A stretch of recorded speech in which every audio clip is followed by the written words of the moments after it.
எல்லாருக்கும் group 4 hall ticket வந்துட்டு இருக்கோம். இப்போ அடுத்தது நம்ம என்ன பண்றதுன்னு தெரியாம ரொம்ப முழிச்சிட்டு இருப்பீங்க. ஏற்கனவே பாத்தீங்கன்னா நீங்க தமிழ், மேக்ஸ் ஓரளவுக்கு பார்த்தீங்கன்னா அப்படியே படிச்சு முடிச்சுட்டு இருப்பீங்க. அடுத்து நம்ம ஜிகே சப்ஜெக்ட் நம்ம அப்படி பார்க்கும்போது எந்த சப்ஜெக்ட் நம்மளுக்கு முக்கியமா இருக்கு பாத்தீங்கன்னா நமக்கு பாலிட்டி தான் நம்ம அடுத்த முக்கியத்துவம் கொடுக்கக்கூடிய பாடமா இருக்கும். அதனால பாலிட்டி நம்ம ஒரு ஃபுல் ரிவிஷனா கொஸ்டின் ஆங்கிள் நம்ம பார்க்க போறோம்.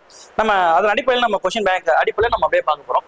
Polity full revision. ஃபர்ஸ்ட் இந்திய அரசியலமைப்பு சட்டம் எப்போது நடைமுறைக்கு வந்தது? ஃபர்ஸ்ட் நம்ம இந்திய அரசியலமைப்பு ஏன் முதல்ல நம்ம பார்த்துக்கணும், அது எப்போ நடைமுறைக்கு வந்துருச்சு, இந்திய அரசியலமைப்பு யார் சார் உருவாக்குனது, எப்படி சார் பண்ணதுன்னா இந்திய அரசியலமைப்பை உருவாக்குறதுக்காக இந்திய அரசியல் நிர்ணய சபை அப்படின்ற ஒரு சபையை உருவாக்கியிருக்காங்க. ஃபர்ஸ்ட் இந்த இந்திய அரசியலமைப்பு நிர்ணய சபை எப்போது உருவாக்கப்பட்டது அப்படின்னா இந்த கேபினெட் தூதுக்குழுன்னு சொல்லிட்டு ஒரு தூதுக்குழு வந்திருக்கும். அந்த தூதுக்குழு கொடுத்த பரிந்துரையின் அடிப்படையில் அரசியல் நிர்ணய சபை அது எப்போது உருவாக்கப்பட்டதுன்னா டிசம்பர் 6, 1946 அரசியல் நிர்ணய சபை தோற்றுவிக்கப்பட்டது. ஆனா அரசியல் நிர்ணய சபையோட முதல் கூட்டம் எப்ப நடந்துச்சு பார்த்தீங்கன்னா டிசம்பர் 9, 1946 முதல் கூட்டம் நடக்குது.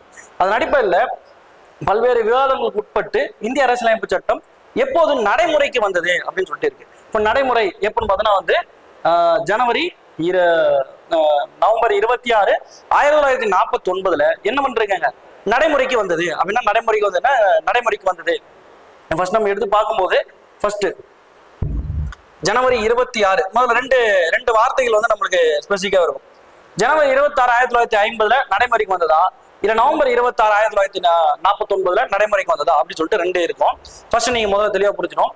ஏற்றுக்கொள்ளப்பட்டது இந்திய அரசியலமைப்பு எப்போது ஏற்றுக்கொள்ளப்பட்டது அப்படின்னும் போது நவம்பர் 26, 1949 இந்திய அரசியலமைப்பை ஏற்றுக்கிட்டாங்க. அப்ப ஏற்றுக்கொள்ளும் போதே எத்தனை விதிகள் உடனடியாக உள்ள வந்துச்சுன்னா 15 விதிகள் என்ன ஆச்சு உடனடியா இம்ப்ளிமெண்ட் ஆச்சு. அது தொடர்ந்து இந்திய அரசியலமைப்பு எப்போது நடைமுறைக்கு வந்தது அப்படின்னும் போது ஜனவரி 26, 1950 இந்திய அரசியலமைப்பு நடைமுறைக்கு வந்தது.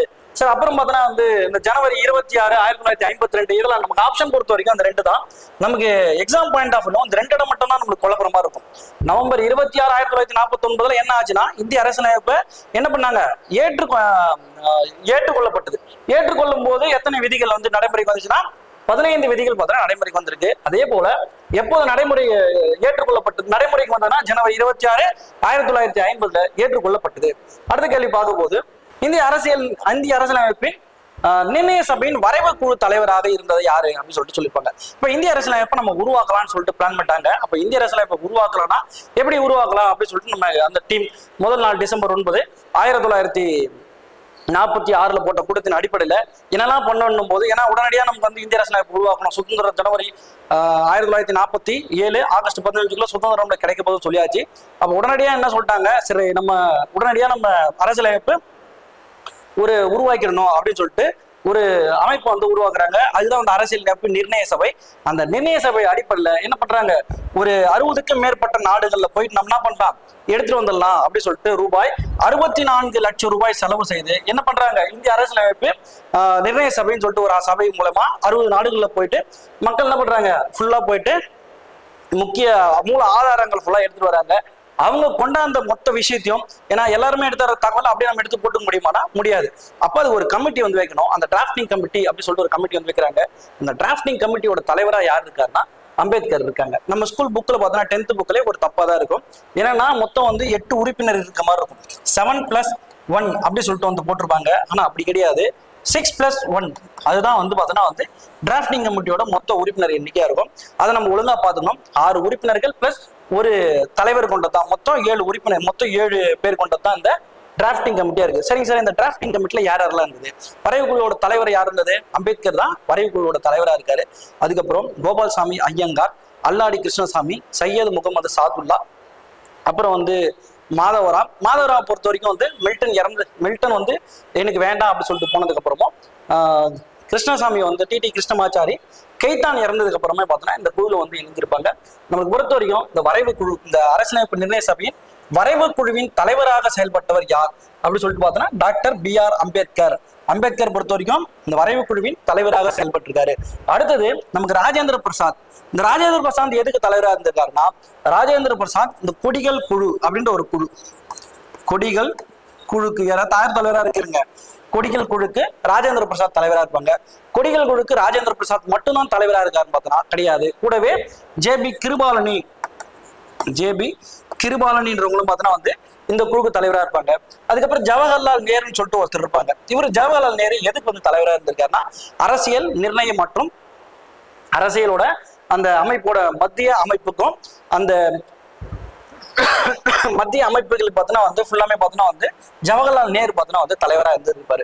இதுல வந்து நமக்கு தலைவராக இல்லாதவர் எதில் பார்த்தோன்னா அந்த ராஜகோபாலாச்சாரி நம்ம ராஜாஜி எந்த அமைப்புக்கு நமக்கு போட்ட அந்த சிறிய குழு பெரிய குழுன்னு சொல்லிட்டு வந்து மொத்தம் வந்து ஒரு 23 குழு, அதாவது பெரிய குழு வந்து ஒரு மொத்தம் 15 குழு, சிறிய குழு மொத்தம் 8 குழு, மொத்தம் வந்து 23 குழுக்கள் பார்த்தோன்னா வந்து ஃபார்ம் பண்ணியிருப்பாங்க.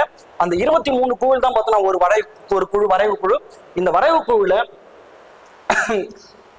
இந்த உருவாக்கப்பட்ட குழுல நம்ம ராஜாஜி எந்த அமைப்புக்கும் பார்த்தோன்னா வந்து தலைவராக இல்லாம இருந்திருப்பாரு.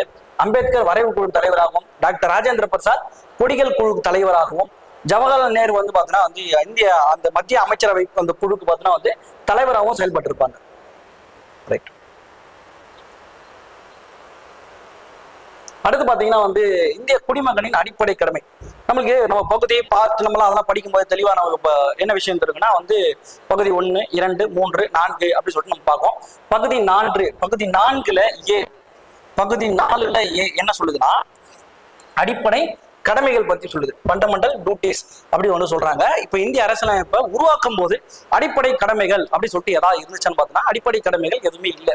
சரி, இந்த அடிப்படை கடமைகள் எப்பதான் வந்துச்சு அப்படின்னு நம்ம யோசிக்கும் போது அடிப்படை கடமைகள் 1975ல பல போராட்டங்கள் கலவரங்கள்லாம் பார்த்தோன்னா வந்து நடைபெறுது. அப்பனா நம்ம இந்திய மக்களுக்கு இந்திய அரசியலமைப்பு உருவாக்கும் போது அடிப்படை உரிமைகள் சொல்லிட்டு நம்ம ஒன்று கொடுத்துட்டோம். இப்போ நம்ம அடிப்படை உரிமைகள் நம்ம கொடுத்துருக்கோம். அந்த அடிப்படை உரிமைகள் கொடுத்தோன்னே நம்மளால என்ன பண்ணிட்டோம் ஃபுல்லா பல்வேறு கலவரங்கள் பிரச்சனைகள் எல்லாத்தையும் நம்மளால ஈடுபடுறான். ஏன்னா நமக்கு உரிமை இருக்கு. இப்போ கோவப்பட்டு என்ன பண்றான், அவன் அடிக்கிறான், டென்ஷன் ஆன பாரு டென்ஷன் குறையலன்னு சொல்லிட்டு நம்ம நாட்டு பொருட்களே சேதப்படுத்துறான். எல்லாமே நம்ம தேச தலைவர்கள் பார்த்தீங்கன்னா அவன் மாதிரியே தான் பேசுறான். இப்படிலாம் பண்ணும்போது நம்ம நாட்டு தலைவர்கள் வந்து பார்த்தீங்கன்னா புரிஞ்சுக்கிறாங்க, ரைட்டு இவங்களுக்கு நம்ம உரிமைன்னு கொடுத்த மாதிரி நமக்கு ஒரு கடமைன்னு சொல்லிட்டு வந்து உருவாக்கணும் அப்படின்னு சொல்லிட்டு ஸ்வரன் சிங் கமிட்டி அப்படின்ற ஒரு கமிட்டி மூலமா ஒரு 1975ல பார்த்தோன்னா அந்த ஸ்வரன் சிங் கமிட்டின்னு ஒரு கமிட்டி வந்து போடுறாங்க. அந்த கமிட்டி பார்த்தோன்னா வந்து ஒரு 11 கடமைகளை பார்த்தோன்னா வந்து பரிந்துரைக்கிறாங்க. ஆனா கவர்மெண்ட் என்ன பண்ணுது, மொத்தம் அவங்க கிட்ட இருந்து ஒரு 8 கடமையை மட்டும் வந்து எடுத்துக்குது. 8 மட்டும் எடுத்துட்டு மீதி இருக்கிற 2 கடமை சேர்த்து என்ன பண்றாங்க, ஒரு 10 கடமை 42வது சட்ட திருத்தம் 1976 படி அடிப்படை கடமை 4A அப்படி சொல்லிட்டு பார்த்தோன்னா வந்து ஒன்று உருவாக்கியிருக்காங்க. இதன் அடிப்படையில் சேர்க்கப்பட்டதான் வந்து அடிப்படை கடமை 4A பகுதியில் இருக்கு. இப்ப சார் இப்ப எத்தனை அடிப்படை கடமை இருக்கு அப்படின்னு பார்த்தோன்னா வந்து இப்போதைக்கு எத்தனை அடிப்படை கடமைனா 11 அடிப்படை கடமை இருக்கு. இந்த 11வது அடிப்படை கடமை என்ன சேர்த்தாங்கன்னா 86வது சட்ட திருத்தம் 2002 படி என்ன சேர்த்துறாங்க, 6 முதல் 14 வயசுக்கு குழந்தைகளுக்கு கல்வி இருப்பது யாரோட கடமை, பெற்றோரோட கடமையா வந்து இருக்குது அப்படின்ற விஷயம் வந்து இதில் சேர்த்திருப்பாங்க. அதுக்கப்புறம் பார்த்தோன்னா வந்து அரசியலமைப்பு சட்டம் முழுவதும் இது பிரதிபலிக்கிறது. இது அரசியலமைப்பு சட்டம் முழுவதுமே பிரதிபலிக்கிறதுனா கிடையாது. அரசியலமைப்பு சட்டம் முழுவதும் எது பிரதிபலிக்குதுன்னா அடிப்படை உரிமைகள் அந்த தொடர்பான விஷயங்கள் ஃபுல்லாமே பார்த்தோன்னா பிரதிபலிக்கிறது. ஆனா அடிப்படை கடமைகள் அந்த செக்மெண்ட்டுக்குள்ள மட்டும்தான் வந்து பிரதிபலிக்கிற மாதிரி இருக்கும். அதே மாதிரி வந்து 6வது அட்டவணை என்ன அடங்கியிருக்கு, 6வது அட்டவணையில அசாம், மிசோரம், மேகாலயா, திரிபுரா இந்த பழங்குடியின மக்களோட சிறப்பு அந்தஸ்து அவங்களுக்கு என்னெல்லாம் கொடுக்கணும், அட்டவணைப்படுத்தப்பட்ட மக்களுக்கோட சிறப்பு அந்தஸ்தை பத்தி பார்த்து சொல்றதுதான் வந்து பகுதி அட்டவணை வந்து 6ஆ இருக்கும். ரைட். அடுத்த கொஸ்டின் பார்க்கும்போது பார்த்தோன்னா அதுக்கப்புறம் சுதந்திர உரிமைகள் நமக்கு பார்த்தோன்னா அடிப்படை உரிமைகள்னு சொல்லிட்டு ஒரு செக்மெண்ட் வந்து கொடுத்துருக்காங்க. இந்த அடிப்படை உரிமைகள் நமக்கு எப்போ கொடுத்தாங்க, அடிப்படை உரிமைகள் நமக்கு இந்திய அரசியலமைப்பு எப்போ ஏற்றுக்கிறாங்க, ஜனவரி 26, 1950 ஏற்றும்போது அடிப்படை உரிமைகள்ன்ற செக்மெண்ட் பார்த்தோன்னா அப்பயே நம்மளுக்கு வந்துருச்சு. மொத்தம் இந்திய அரசியலமைப்பு உருவாக்கும் போது எத்தனை அடிப்படை உரிமைகள் இருந்துச்சு அப்படின்னு சொல்லிட்டு பார்த்தோன்னா வந்து உருவாக்க போகும்போது 7 அடிப்படை உரிமைகள் வந்து இருக்கு. என்னென்னலாம் பார்த்தோன்னா அந்த சொத்து நமக்கு என்ன உரிமையை வந்து நீக்கிருப்பாங்கன்னா சொத்துரிமை அப்படின்ற உரிமையை பார்த்தோன்னா வந்து நீக்கிருப்பாங்க. ஃபர்ஸ்ட் சமய சார்பு உரிமை அப்படின்னு சொல்லிட்டு வந்து இருக்கும். இந்த சமய சார்பு உரிமை பொறுத்த வரைக்கும் இந்த கொஸ்டின் பொறுத்த வரைக்கும் எந்த சரத்து முதல் எந்த சரத்து வரைக்கும்னா 25 இருந்து 28 வரைக்கும் பார்த்தோன்னா வந்து என்ன சொல்லுது, சமய சார்பு உரிமை பத்தி சொல்லுது. சரி சார், அடிப்படை உரிமை என்பது எங்க இருந்து எது வரைக்கும் சொல்லுதுன்னா விதி 12ல இருந்து 35 வரைக்கும் எதை பத்தி தான் சொல்லுதுன்னா அடிப்படை உரிமை பத்தி தான் சொல்லுது. சார் விதி வந்து 12 என்ன சார் சொல்லுது? விதி 12 அரசுன்ற ஒரு வார்த்தையை பார்த்தோன்னா வந்து அரசியலமைப்புல எந்த இடத்துலயுமே குறிப்பிட்டிருக்க மாட்டாங்க. விதி 12ல மட்டும் தான் வந்து குறிப்பிட்டிருப்பாங்க. அதை தொடர்ந்து விதி 13 நீதி பேராணைகளை பத்தி பார்த்தோன்னா சொல்லியிருப்பாங்க. விதி 14 சட்டத்திற்கு முன் அனைவரும் சமம். சட்டத்துக்கு முன்னாடி எல்லாருமே சமமா அப்படின்னு பார்த்தோன்னா எல்லாரும் சமமா? சட்டத்துக்கு முன்னாடி பிரதமர், ஆளுநர், குடியரசுத் தலைவர் இவங்க எல்லாம் சமமாயிடுவாங்கன்னா அவங்க எல்லாம் சமம் இல்லை. அதுக்கு ஒரு சிறப்பு விதி இருக்கு. என்ன விதினா விதி 361 அடிப்படையில அவங்களுக்கெல்லாம் என்ன, அவங்களுக்கு சிறப்பு விதிகள் பார்த்தோன்னா வந்து அவங்களுக்கு ஒதுக்கியிருப்பாங்க. அப்ப சட்டத்துக்கு முன் அனைவரும் சமம் என்பது விதி 14. சட்டத்துக்கு முன்னாடி எல்லாருமே வந்து சமம் இல்லை, அதாவது பிரதமர், குடியரசுத் தலைவர், ஆளுநர் அவங்கெல்லாம் ஒரு சிறப்பு அந்தஸ்து இருக்கு அப்படி சொல்றது விதி 361. எக்ஸாம் பாயிண்ட்ல 15 பொறுத்த வரைக்கும் வந்து பாகுபடுத்துதல் கூடாது. எப்படிலாம் சார் பாகுபடுத்தல் கூடாது? பாலினம், இனம், பாலினம், ஜாதி, பிறப்பிடம் அடிப்படையில் பார்த்தோன்னா வந்து பாகுபடுத்துதல் கூடாது அப்படின்னு சொல்லுவாங்க. ஸோ நமக்கு எக்ஸாம் பாயிண்ட் ஆஃப் இது எப்படி சார் கொண்டு டைப் பண்ணுவாங்கன்னா எப்படின்னா விதி அந்த பார்த்தோன்னா மொழி அடிப்படையில் பாகுபடுத்துறாங்களா அப்படின்னா பாகுபடுத்துறாங்க. அப்போ மொழி அடிப்படையில்ன்ற விஷயத்த நம்ம கரெக்டாக பார்த்துட்டு நம்ம ஆப்ஷனல் ப்ரீவியஸ் இயர்ல அந்த கொஸ்டினை கேட்டிருப்பாங்க. மொழி அடிப்படையில் பாகுபடுத்துதல் அது வந்து இருக்கும். நமக்கு 5 விஷயத்துல மட்டும் தான் வந்து பாகுபடுத்தல் மாட்டாங்க. அதுக்கப்புறம் பார்த்தோன்னா விதி 16 என்ன சொல்லுது? விதி 16 என்னன்னா சம வேலைவாய்ப்பு. எந்த ஜாதி, மதம், இனம், பிறப்பிடம் அடிப்படையில பார்த்தோன்னா வந்து வேலைவாய்ப்புல வந்து பாகுபடுத்தல் கூடாது அப்படின்னு சொல்லியிருப்பாங்க. இதுல 16ல 4 இந்த 16ல 4 சொல்லுவாங்கன்னா பாகுபடுத்துதல் வேண்டும். கல்வியில் பின்தங்கிய சாதி அந்த மக்களுக்கு என்ன பண்ணோம், நம்ம பாகுபடுத்துதல் வேண்டும். ஏன்னா அந்த முதல் சட்ட திருத்தம் வந்து 1951 வந்து வந்திருக்கும். என்ன பண்றாங்கன்னா நமக்கு செண்பகன் துரைராஜன் வழக்குன்னு ஒரு வழக்கு வந்து போட்டிருப்பாங்க. அந்த செண்பகன் துரைராஜன் வழக்கு ஃபர்ஸ்ட் என்ன பண்றா, என்னோட இடஒதுக்கீடு வந்து பறிபோயிடுச்சு, அதனால வந்து எங்களுக்கு வந்து உரிமையை வந்து மீட்டு கொடுக்குன்னு சொல்லும்போது அப்போ கேஸ்னா ஆச்சு. அவங்க லீடா வந்து ஃபேவர் ஆயிடுது. அவங்க லீவா ஃபேவர் ஆகணும் என்ன பண்ணிட்டாங்க, அவங்க உடனே ஜவஹர்லால் நேரு, பெரியார் இவங்க என்ன பண்றாங்க, மொத்தத்தில் இது மாதிரி இடஒதுக்கீடு போயிடுச்சு, எங்களுக்கு வந்து இங்க இருக்கிற மாணவர்களாம் பாதிக்கப்படுறாங்கன்னு சொல்லிட்டு வந்து கேட்டு 15ல 4 16ல 4 என்ன பண்றாங்க, மீட்டு கொடுத்துட்டாங்க. இது முதல் சட்ட திருத்தமாகவும் பார்த்தோன்னா இது வந்து ஃபாலோ ஆயிருக்கும். இது நமக்கு பார்த்தோன்னா 12th புக்ல இந்த கண்டென்ட் வந்து அழகா இருக்கும். ரைட். அதுக்கப்புறம் பார்த்தோன்னா வந்து 16 முடிச்சு 17 தீண்டாமை அப்படின்ற ஒரு வார்த்தை பார்த்தோன்னா வந்து பயன்படுத்த கூடாது. தீண்டாமைன்றது ஒரு குற்றச்செயல். நம்ம புத்தகத்திலே இருக்கும் தீண்டாமை என்பது ஒரு பாவச்செயல் அப்படின்ற வார்த்தை. இது வந்து தீண்டாமை அந்த விஷயத்த பார்த்தோன்னா வந்து சொல்லியிருப்பாங்க 17ல. 18 என்ன சொல்றாங்க, கௌரவ பட்டங்கள் ஒழிப்பு. கௌரவ பட்டங்கள்லாம் எதெல்லாம் நமக்கு வந்து பான்புராக் ரவி, பட்டாசு பாலு இது மாதிரிலாம் இருக்கிறதுலாம் கௌரவ பட்டங்களா? இது மாதிரி இருக்கிற பட்டங்கள்லாம் வந்து நம்ம போட்டக்கூடாது. உதாரணத்துக்கு நம்ம எடுத்துக்கிட்டோம்னா கல்வி மற்றும் இதர பட்டங்களை, கல்வி மற்றும் இராணுவ பட்டங்களை தவிர்த்து மீது இருக்கிற எந்த பட்டங்களையும் நம்ம என்ன பண்ணக்கூடாது, போட்டுக்க கூடாது அப்படின்ற விஷயத்தான் வந்து இதுல வந்து 18ல வந்து சொல்லியிருப்பாங்க. 19 பொறுத்த வரைக்கும் சுதந்திர உரிமைகள் அப்படின்னு சொல்லிட்டு வந்திருக்கும். 19ல இருந்து 22 வரைக்கும் என்ன சொல்றதுன்னா வந்து சுதந்திர உரிமைகள் அப்படின்ற உரிமையை பார்த்து சொல்லுவோம். என்னெல்லாம் சார் சுதந்திரம் இருக்கு? ஃபர்ஸ்ட் வந்து 19 விதி 19ல 1 இந்த 19(1)ல ஏன் என்ன சொல்லுதுன்னா ஃபர்ஸ்ட் வந்து எனக்கு எல்லாமே என்ன இருக்கு, ஃபர்ஸ்ட் வந்து அது ஒரு வரிசையா ஞாபகம் வச்சுங்க. இது ஒரு ஷார்ட் கட் மாதிரி. நம்ம கொஸ்டின் எக்ஸாம் பாயிண்ட் ஆஃப் கொஸ்டினாவும் இதை நம்ம அடிக்கடி கேட்டே இருக்காங்க. எப்பவுமே நமக்கு எக்ஸாம் பாயிண்ட்ல கொஸ்டின் கேட்கறதா 14ல இருந்து 35 வரைக்கும் இருக்கிற விதி பார்த்தா நம்ம எப்பவுமே ரொட்டீனா நம்மளுக்கு கொஸ்டின் கேட்டே இருக்காங்க. அதனால இந்த பார்ட்ல நம்ம கொஞ்சம் அப்படியே பார்த்துட்டா நம்மளுக்கு கன்ஃபார்ம் ஒரு கொஸ்டின் வந்துடும். சிம்பிளா இந்த குரூப் 4 நீ பார்த்தனா உங்களுக்கு தெரியும். நமக்கு விதி 14ல இருந்து 35 வரைக்கும் இருக்கு விதிகளை மட்டும் நம்ம படிச்சுட்டோம்னா ஒரு கொஸ்டின் கன்ஃபார்ம் வந்துடும். நம்ம இது நான் உங்களுக்கு சொல்றதுல ஒரு கொஸ்டின் கன்ஃபார்ம் வரும். நீங்க எக்ஸாம் பாயிண்ட் முடிச்சு வந்து நீங்க வந்து பாருங்க. ரைட், நம்ம சொல்றோம் 19 எல்லாருமே பேசலாம், தன்னோட கருத்தை தெரிவிக்கலாம். பேசுறேன், நான் கருத்தை தெரிவிச்சிட்டேன்.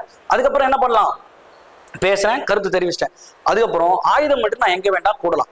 ஆயுதமேற்றி கூட்டிட்டுனா ஆயுதமேற்றி கூட்டிட்டு நான் என்ன பண்ணலாம், சங்கம் அமைக்கலாம்.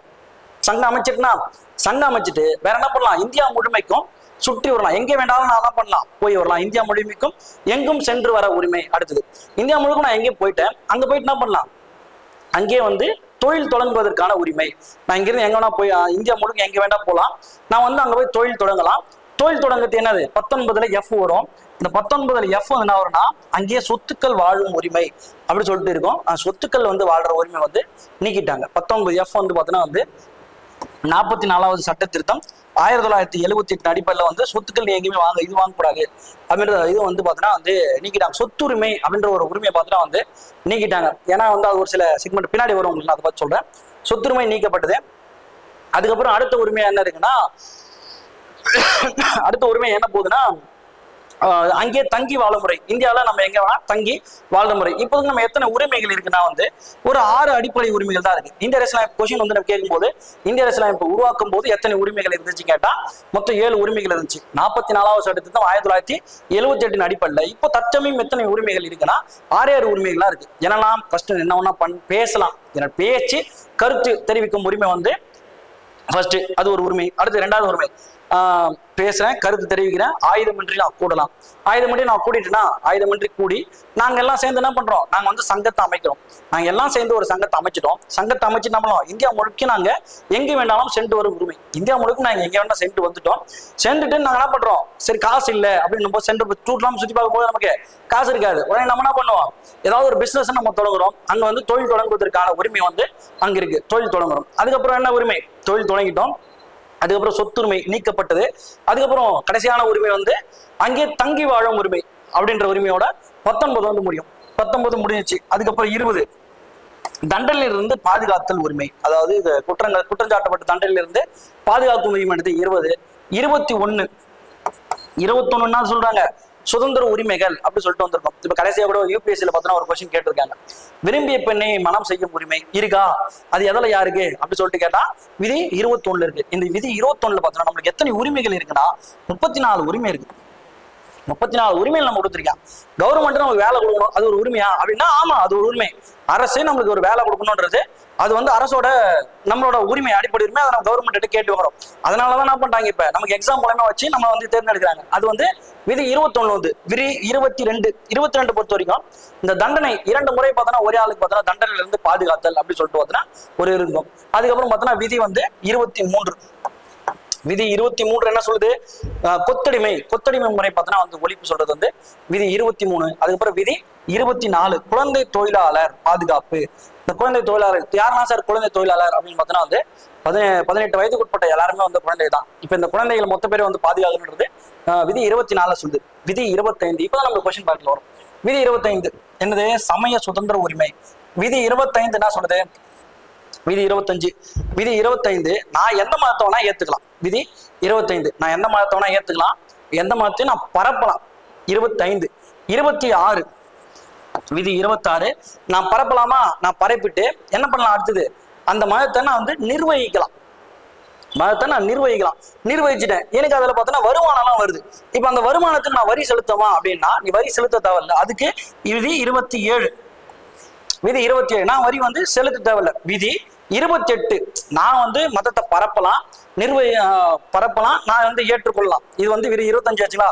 விதி 28 இன்னொரு அப்படியே சின்னதாக ஒரே ட்விஸ்ட் என்ன இருக்குன்னா, நான் பரப்பலாம், எது வேணா பண்ணலாம், ஆனா நீ நான் கடைபிடிக்கிற மதத்தை நீயும் கடைபி அப்படின்னு சொல்லிட்டு அவனை மற்ற என்ன பண்ணக்கூடாது, கட்டாயப்படுத்தக்கூடாது அப்படின்னு சொல்லிட்டு பார்த்தீங்கன்னா வந்து விதி 28 வந்து இருக்கும். அதுக்கப்புறம் 29 விதி 29 சிறுபான்மையர் கலாச்சாரம் இது வந்து பாதுகாப்பு வந்து பார்த்தீங்கன்னா மேம்படுத்தணும். உதாரணத்துக்கு விதி 29 ஞாபகம் வச்சுக்கிங்கன்னா இது வந்து பார்த்தீங்கன்னா ஒரு ப்ரீவியஸ் இயர் கொஸ்டின்ல வந்து கேட்டுப்பாங்க. எப்படின்னா நமக்கு ஜல்லிக்கட்டு போராட்டம் பார்த்தீங்கன்னா ஒரு பெரிய விமர்சனம் நடந்துச்சு. இப்போ ஜல்லிக்கட்டு போராட்டத்துல வெற்றி பெற்றோம்ல, அதுக்கு வந்து பார்த்தீங்கன்னா எந்த விதி வந்து பயன்படுத்துச்சுன்னா விதி 29. என்ன ஜல்லிக்கட்டு போராட்டம், ஜல்லிக்கட்டில் வந்து நம்மளோட என்னது பாரம்பரிய பண்பாட்டு சம்பந்தமானது. இப்போ அதுக்கு தடை விதிக்கும் போது நம்ம என்ன பண்ணோம், இந்த விதி ஆர்டிகல் 29 பயன்படுத்தி 123 அவசர சட்டம் போட்டு என்ன பண்ணிட்டோம், நமக்கான உரிமையை பார்த்தோன்னா வந்து பெற்றுட்டோம். அதுக்கப்புறம் பார்த்தோன்னா விதி 30. விதி 30 என்ன சொல்லுதுமா, விதி 30 சிறுபான்மையர் என்ன பண்ணலாம், அவங்களே வந்து கல்வி நிறுவனங்கள் அமைச்சுக்கலாம். அதுக்கு அவங்களே பார்த்தோன்னா ஃபுல் அண்ட் ஃபுல் பார்த்தோன்னா வந்து அரசு பார்த்தோன்னா அதுக்கு வழிவகை செய்து தரணுன்றது விதி வந்து பார்த்தோன்னா வந்து 30 இருக்கும். ரைட். அதுக்கப்புறம் பார்த்தோன்னா வந்து 31 சொத்துரிமை நீக்கப்பட்டது. 32 நீதி பேராணைகள் சொல்லிட்டு ஒன்று இருக்கும். அதாவது நம்ம வந்து கவர்மெண்ட் கிட்ட போய் உச்ச நீதிமன்றத்துக்கு உயர் நீதிமன்றம் நீதி பேராணைகள் அப்படி சொல்லிட்டு ஒரு 5 வகையான நீதி பேராணைகள் இருக்கும். ஆட்கொணர்வு நீதி பேராணை, தகுதி வினவு நீதி பேராணை சொல்லிட்டு ஒரு 5 வகையான நீதி பேராணைகளை பத்தி சொல்றது வந்து விதி 32. 33 என்னப்பா சொல்லுது அப்படின்னா, இப்ப இவ்வளவு உரிமைகள் பார்த்தோம்ல, இந்த உரிமைகள் எல்லாருமே யாருக்கு கிடையாது. இப்ப நான் ஒரு நாளைக்கு 8 மணி நேரம் தான் ஒர்க் பண்ணோம், இப்படி 9 மணி நேரம் ஒர்க் பண்ணேன் அப்படின்னு சொல்லிட்டு ஒருத்தர் டார்ச்சர் பண்ணோம்னா, இப்ப இவங்களுக்கு இதெல்லாம் வந்து யாருக்கு வரானா, காவல்துறை இந்த முப்படையில் இருக்காங்க பாத்தீங்களா, அவங்களுக்கும் இந்த அடிப்படை உரிமைகளுக்கும் சம்பந்தமா நீங்க எதுவுமே பண்ண முடியாது அப்படின்றதான் வந்து விதி 3 34 உள்நாட்டு கலவரம் அந்த விஷயம்லாம் நடக்கும்போது அங்கே அது ராணுவ சட்டங்கள்லாம் இருக்கும்போது அங்க இருக்கிற பணியாற்றக்கூடிய அங்க இருக்கிற என்ன மாதிரி சட்டங்கள்லாம் போடுறது, அங்க இருக்க அடிப்படை உரிமைகள் எப்படி ஃபாலோ பண்றது சொல்றது 34. 35 விதி 35 பத்தி என்ன சொல்லுவாங்கன்னா சிம்பிளா முடிஞ்சிடும். அது என்னன்னா இந்த அடிப்படை உரிமைகள் தொடர்பான எந்த இதுவாக இருந்தாலுமே யார் மட்டும் தான் திருத்த முடியும், பாராளுமன்றம் மட்டும்தான் திருத்த முடியும், மற்ற யாருமே அதில் வந்து கை வைக்க முடியாதுன்றத விதி 35. இந்த 35 வரைக்கும் பார்க்கும்போது உங்க ஓரளவுக்கு அப்படியே வந்துட்டீங்க. 12ல இருந்து 35 வரைக்கும் பார்த்தாச்சு. கன்ஃபார்ம் ஒரு கொஸ்டின் வந்துடும், நீ அழகா பார்த்துருது. ரைட்டு. அடுத்து பார்த்தோன்னா வந்து இந்திய அரசியலமைப்புல வந்து குடியுரிமை அப்படின்னு சொல்லிட்டு இருக்கும். நமக்கு என்னன்னா குடியுரிமைன்னு ஒரு இருக்கு. நம்ம குடியுரிமை இருக்கா? ஆமாயா, குடியுரிமை நமக்கு ஒண்ணு இருக்கு. இந்த குடியுரிமை நம்ம எங்க இருந்து எடுத்திருக்கோம்? அமெரிக்கால இருந்து எடுத்தோமா? எங்க இருந்து எடுத்தோம்? நம்ம இங்கிலாந்துல இருந்து பார்த்தா எடுத்தோமா அப்படின்னு சொல்லிட்டு பார்த்தோன்னா வந்து குடியுரிமை பொறுத்த வரைக்கும் நம்ம எங்க இருந்து எடுத்திருக்கோம்? அமெரிக்கால பொறுத்த வரைக்கும் பார்த்தோன்னா வந்து இரட்டை குடியுரிமை வந்து பார்த்தோன்னா இருக்கும். நமக்கு வந்து இங்கிலாந்துல இருந்து பார்த்தோன்னா வந்து ஒற்றை குடியுரிமை வந்து இருக்கும். சரி, நம்ம குடியுரிமை எடுத்துட்டோம். இந்த குடியுரிமை பொறுத்த வரைக்கும் என்ன சொல்லுது? பகுதி 2 விதி 5 முதல் 11 வரைக்கும் பார்த்தோன்னா வந்து என்ன சொல்லுது? குடியுரிமை பத்தி சொல்லுது. சார் குடியுரிமைன்னு என்ன சார்? ஐயா, குடியுரிமைன்னா நம்ம இங்க வாழ்றதுக்கான உரிமையை பார்த்தோன்னா வந்து குடியுரிமை. விதி 5ல இருந்து 11 வரைக்கும் எப்படிலாம் சொல்லுவோம்னா, ஃபர்ஸ்ட் வந்து இந்தியாவுக்குள்ள யாரெல்லாம் இருந்தாங்க, அவங்களோட குடியுரிமை பத்தி எப்படி இருக்கு அதை பத்தி முழுசா சொல்றது பார்த்தோன்னா வந்து இந்தியாவில் ஃப்ரம். அதுக்கப்புறம் பார்த்தோன்னா வந்து இங்கே இருந்து பாகிஸ்தான் போயிட்டு பாகிஸ்தான்ல இருந்து இந்தியாவுக்கு வந்தவங்களோட குடியுரிமையும், அதுக்கப்புறம் 2 பாகிஸ்தான்ல இருந்து இந்தியாவுக்கு வந்தவங்களோட குடியுரிமையும், அதுக்கப்புறம் அயல் நாட்டு மக்கள் இங்கேருந்து நம்மளுடைய பேர பசங்க அப்படிலாம் இருக்காங்க பார்த்தீங்களா, அவங்களோட குடியுரிமை பத்தி பார்த்தோன்னா சொல்லுவோம். அந்த குடியுரிமை இழத்தல், நான் இங்கிருந்து போயிட்டேன், அங்கே இருக்கேன், எனக்கு நான் வந்து அரசாங்கத்துக்கு எதிராக வந்து ஒரு சில இது பண்ணிங்கன்னா தவறான மோசடி வகையில வந்து நான் குடியுரிமை பெற்றிருந்தேன்னா அந்த குடியுரிமை எப்படிலாம் நீக்கலாம் அப்படின்ற விஷயத்தை எது சொல்லணும்னா பார்த்தோன்னா வந்து 9 வந்து சொல்லணும். 10 பார்த்தோன்னா வந்து எது சொல்லணும்னா குடியுரிமைக்கு வந்து தொடர்ந்து இருக்கணும் அப்படின்ற ஒருத்தர் குடியுரிமை தொடர்தல் நீக்குதல் எல்லாமே எப்படின்னா ஃபுல்லாமே எதாவது பண்ணுவோம், பாராளுமன்றம் தான் பண்ணோம். விதி 11 அதான் சொல்லுவோம். குடியுரிமை சம்பந்தமாக மொத்தமே யார் தான் பண்ண முடியும்? பாராளுமன்றம் மட்டும் தான் வந்து விஷயத்தை வந்து எடுத்துட்டு போக முடியுன்ற விஷயத்த சொல்லியிருப்பாங்க. பகுதி 1 என்ன சொல்லுன்னா இந்திய ஒன்றியம் மற்றும் அதன் எல்லை பகுதிகளை பத்தி சொல்லுவோம். விதி வந்து பார்த்தோன்னா 1 முதல் 4 வரைக்கும் இந்த ஆர்டிகல் அதை மொத்தம் முழுசா வந்து சொல்லிட்டே இருக்கும். பகுதி 3 நம்ம சொல்லுது அடிப்படை உரிமைகளை பத்தி பார்த்தோன்னா சொல்றது வந்து பார்த்தோன்னா பகுதி 3. பகுதி 4 வந்து பார்த்தோன்னா வந்து அரசு நெறியுறுத்தும் கோட்பாடுகள் அப்படி வந்து பார்த்தோன்னா வந்து சொல்றது. இது வந்து பகுதி 4. ரைட்.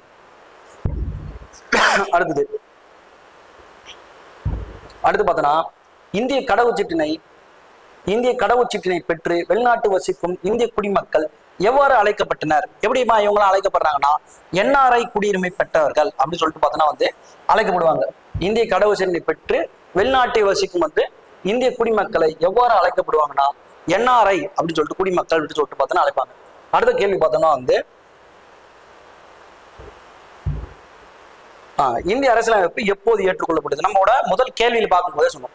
ஃபர்ஸ்ட் இங்க என்ன கேள்வி முதல்ல கேட்டிருக்கான்னு முதல்ல பார்க்கணும். இந்திய அரசியலமைப்பு எப்போது ஏற்றுக்கொள்ளப்பட்டது? ரைட். எப்ப ஏற்றுக்கொண்டாங்க? நவம்பர் 26 1949 என்ன பண்ணாங்க? இந்திய அரசியலமைப்பை நம்ம ஏற்றுக்கொண்டோம். அப்ப நம்ம எப்ப நடைமுறை வந்துச்சு அப்படின்றது ஃபர்ஸ்ட் கொஸ்டின் ஆச்சு. எப்ப நடைமுறைக்கு வந்துச்சு? ஜனவரி 26 1950 இந்திய அரசியலமைப்பு என்ன பண்ணோம்? நடைமுறைக்கே வந்துச்சு. இப்ப ஏற்றுக்கொள்ளப்பட்டது. இந்திய அரசியலமைப்பு ஏற்றுக்கொள்ளப்படும் போது எத்தனை விதிகள் உடனடியாக நமக்கு வந்து வந்துச்சு அப்படின்னு சொல்லிட்டு கேட்பாங்க. எத்தனை விதிகள் வந்துச்சு? ஒரு 15 விதிகள் பார்த்தோன்னா வந்து உடனடியாக வந்துச்சு. சரி சார், இந்த நவம்பர் 26 ஏதாவது ஒரு சிறப்பு இருக்கா அப்படின்னு சொல்லிட்டு நம்ம பாக்குறோம். நவம்பர் 26 என்ன அப்படின்னா, இந்த நவம்பர் 26 அரசியலமைப்பு சட்ட தினம் அப்படின்னு சொல்லிட்டு பார்த்தோன்னா வந்து அழைக்கிறோம். அரசியலமைப்பு சட்ட தினம் சொல்லிட்டு பார்த்தோன்னா வந்து இந்த நவம்பர் 26 அழைக்கிறோம். சரி சார், இந்த நவம்பர் 26 சட்ட தினம் எப்பத்துல இருந்து நம்ம சொல்ல ஆரம்பிச்சோம் அப்படின்னா 2015 முதல் தான் என்ன பண்றோம்? இந்த தினத்தை அரசியலமைப்பு சட்ட தினமா பார்த்தோன்னா வந்து கொண்டாடிட்டு வரோம். ரைட். அவ்வளவுதான். வேற என்ன இருக்கு? இந்த ஜனவரி 24 ரைட் ஏற்றுக்கொள்ளப்பட்டோம். சரி ரைட். இந்த ஜனவரி 24 1950 இதை நம்ம கேட்டுங்க. இந்திய அரசியலமைப்பு நம்ம ஏத்துக்கணும். இப்ப ஏத்துக்கின்ற நடைமுறைப்படுத்தணும். அப்ப நடைமுறைப்படுத்தணும்னா நமக்கு நம்ம நாடு குடியரசு நாடா இருந்தா மட்டும்தான் என்ன பண்ண முடியும்? இந்திய அரசியலமைப்பை நம்ம வந்து ஏத்துக்க முடியும். அப்ப உடனடியாக என்ன பண்ணாங்க? ஜனவரி 24 1950 இந்தியாவுக்கு ஒரு குடியரசுத் தலைவர் அப்படின்ற ஒரு குடியரசுத் தலைவரை பார்த்தோன்னா யாரு நம்மளால போடுறாங்க? ஃபர்ஸ்ட் குடியரசுத் தலைவர் யாரு? நமக்கு ராஜேந்திர பிரசாத், டாக்டர் ராஜேந்திர பிரசாத் தான் வந்து இந்தியாவோட முதல் குடியரசுத் தலைவரா இருக்காங்க. அதன் அடிப்படையில் ஜனவரி 26 1950 என்ன ஆகுது, இந்திய அரசியலமைப்பு வந்து பார்த்தோன்னா ஏற்றுக்கொள்ளப்பட்டது. இங்க டிசம்பர் 9 1946 சொல்லி வச்சிருக்கோம். இந்த டிசம்பர் 9 1946 என்ன அதுல சொல்லுதுன்னா, இந்திய அரசியலமைப்பின் முதல் கூட்டத்தொடர், முதல்ல கூட்டத்தொடர் எப்ப போடுறாங்க, டிசம்பர் 9 1946 முதல் கூட்டத்தொடர் போடுறாங்க. இந்த முதல் கூட்டத்தொடருக்கு யார் தலைமை தாங்குறது, நம்ம சச்சிதானந்த சின்ஹா அப்படின்றவர் தான் பார்த்தீங்கன்னா வந்து இந்த முதல் கூட்டத்தொடருக்கு தலைமை தாங்கியிருப்பாரு. சச்சிதானந்த சின்ஹா இவர் யார் சார், இவர் ஏன் சார் முதல் கூட்டத்தொடருக்கு வந்து தலைமை தாங்குறாருன்னா, அந்த கூட்டத்தில் இருந்ததுலேயே பார்த்தீங்கன்னா வந்து ஒரு வயது மிக்கவர், அனுபவம் மிக்கவரா இருக்காரு. சரி, இந்த வயது மிக்கவர் இருக்குங்களா, இந்த மாதிரி ஒரு கூட்டத்திலே வந்து வயது மிக்கவரை நம்ம வந்து குடியரசுத் தலைவராக போடணும், இந்த அரசியல் நிர்ணய சபை தலைவராக போடணும் அப்படி சொல்லிட்டு எதன் அடிப்படையில் சொல்லுவாங்கன்னா, பிரான்ஸ் நாட்டில் இந்த முறையை வந்து பின்பற்றாங்க.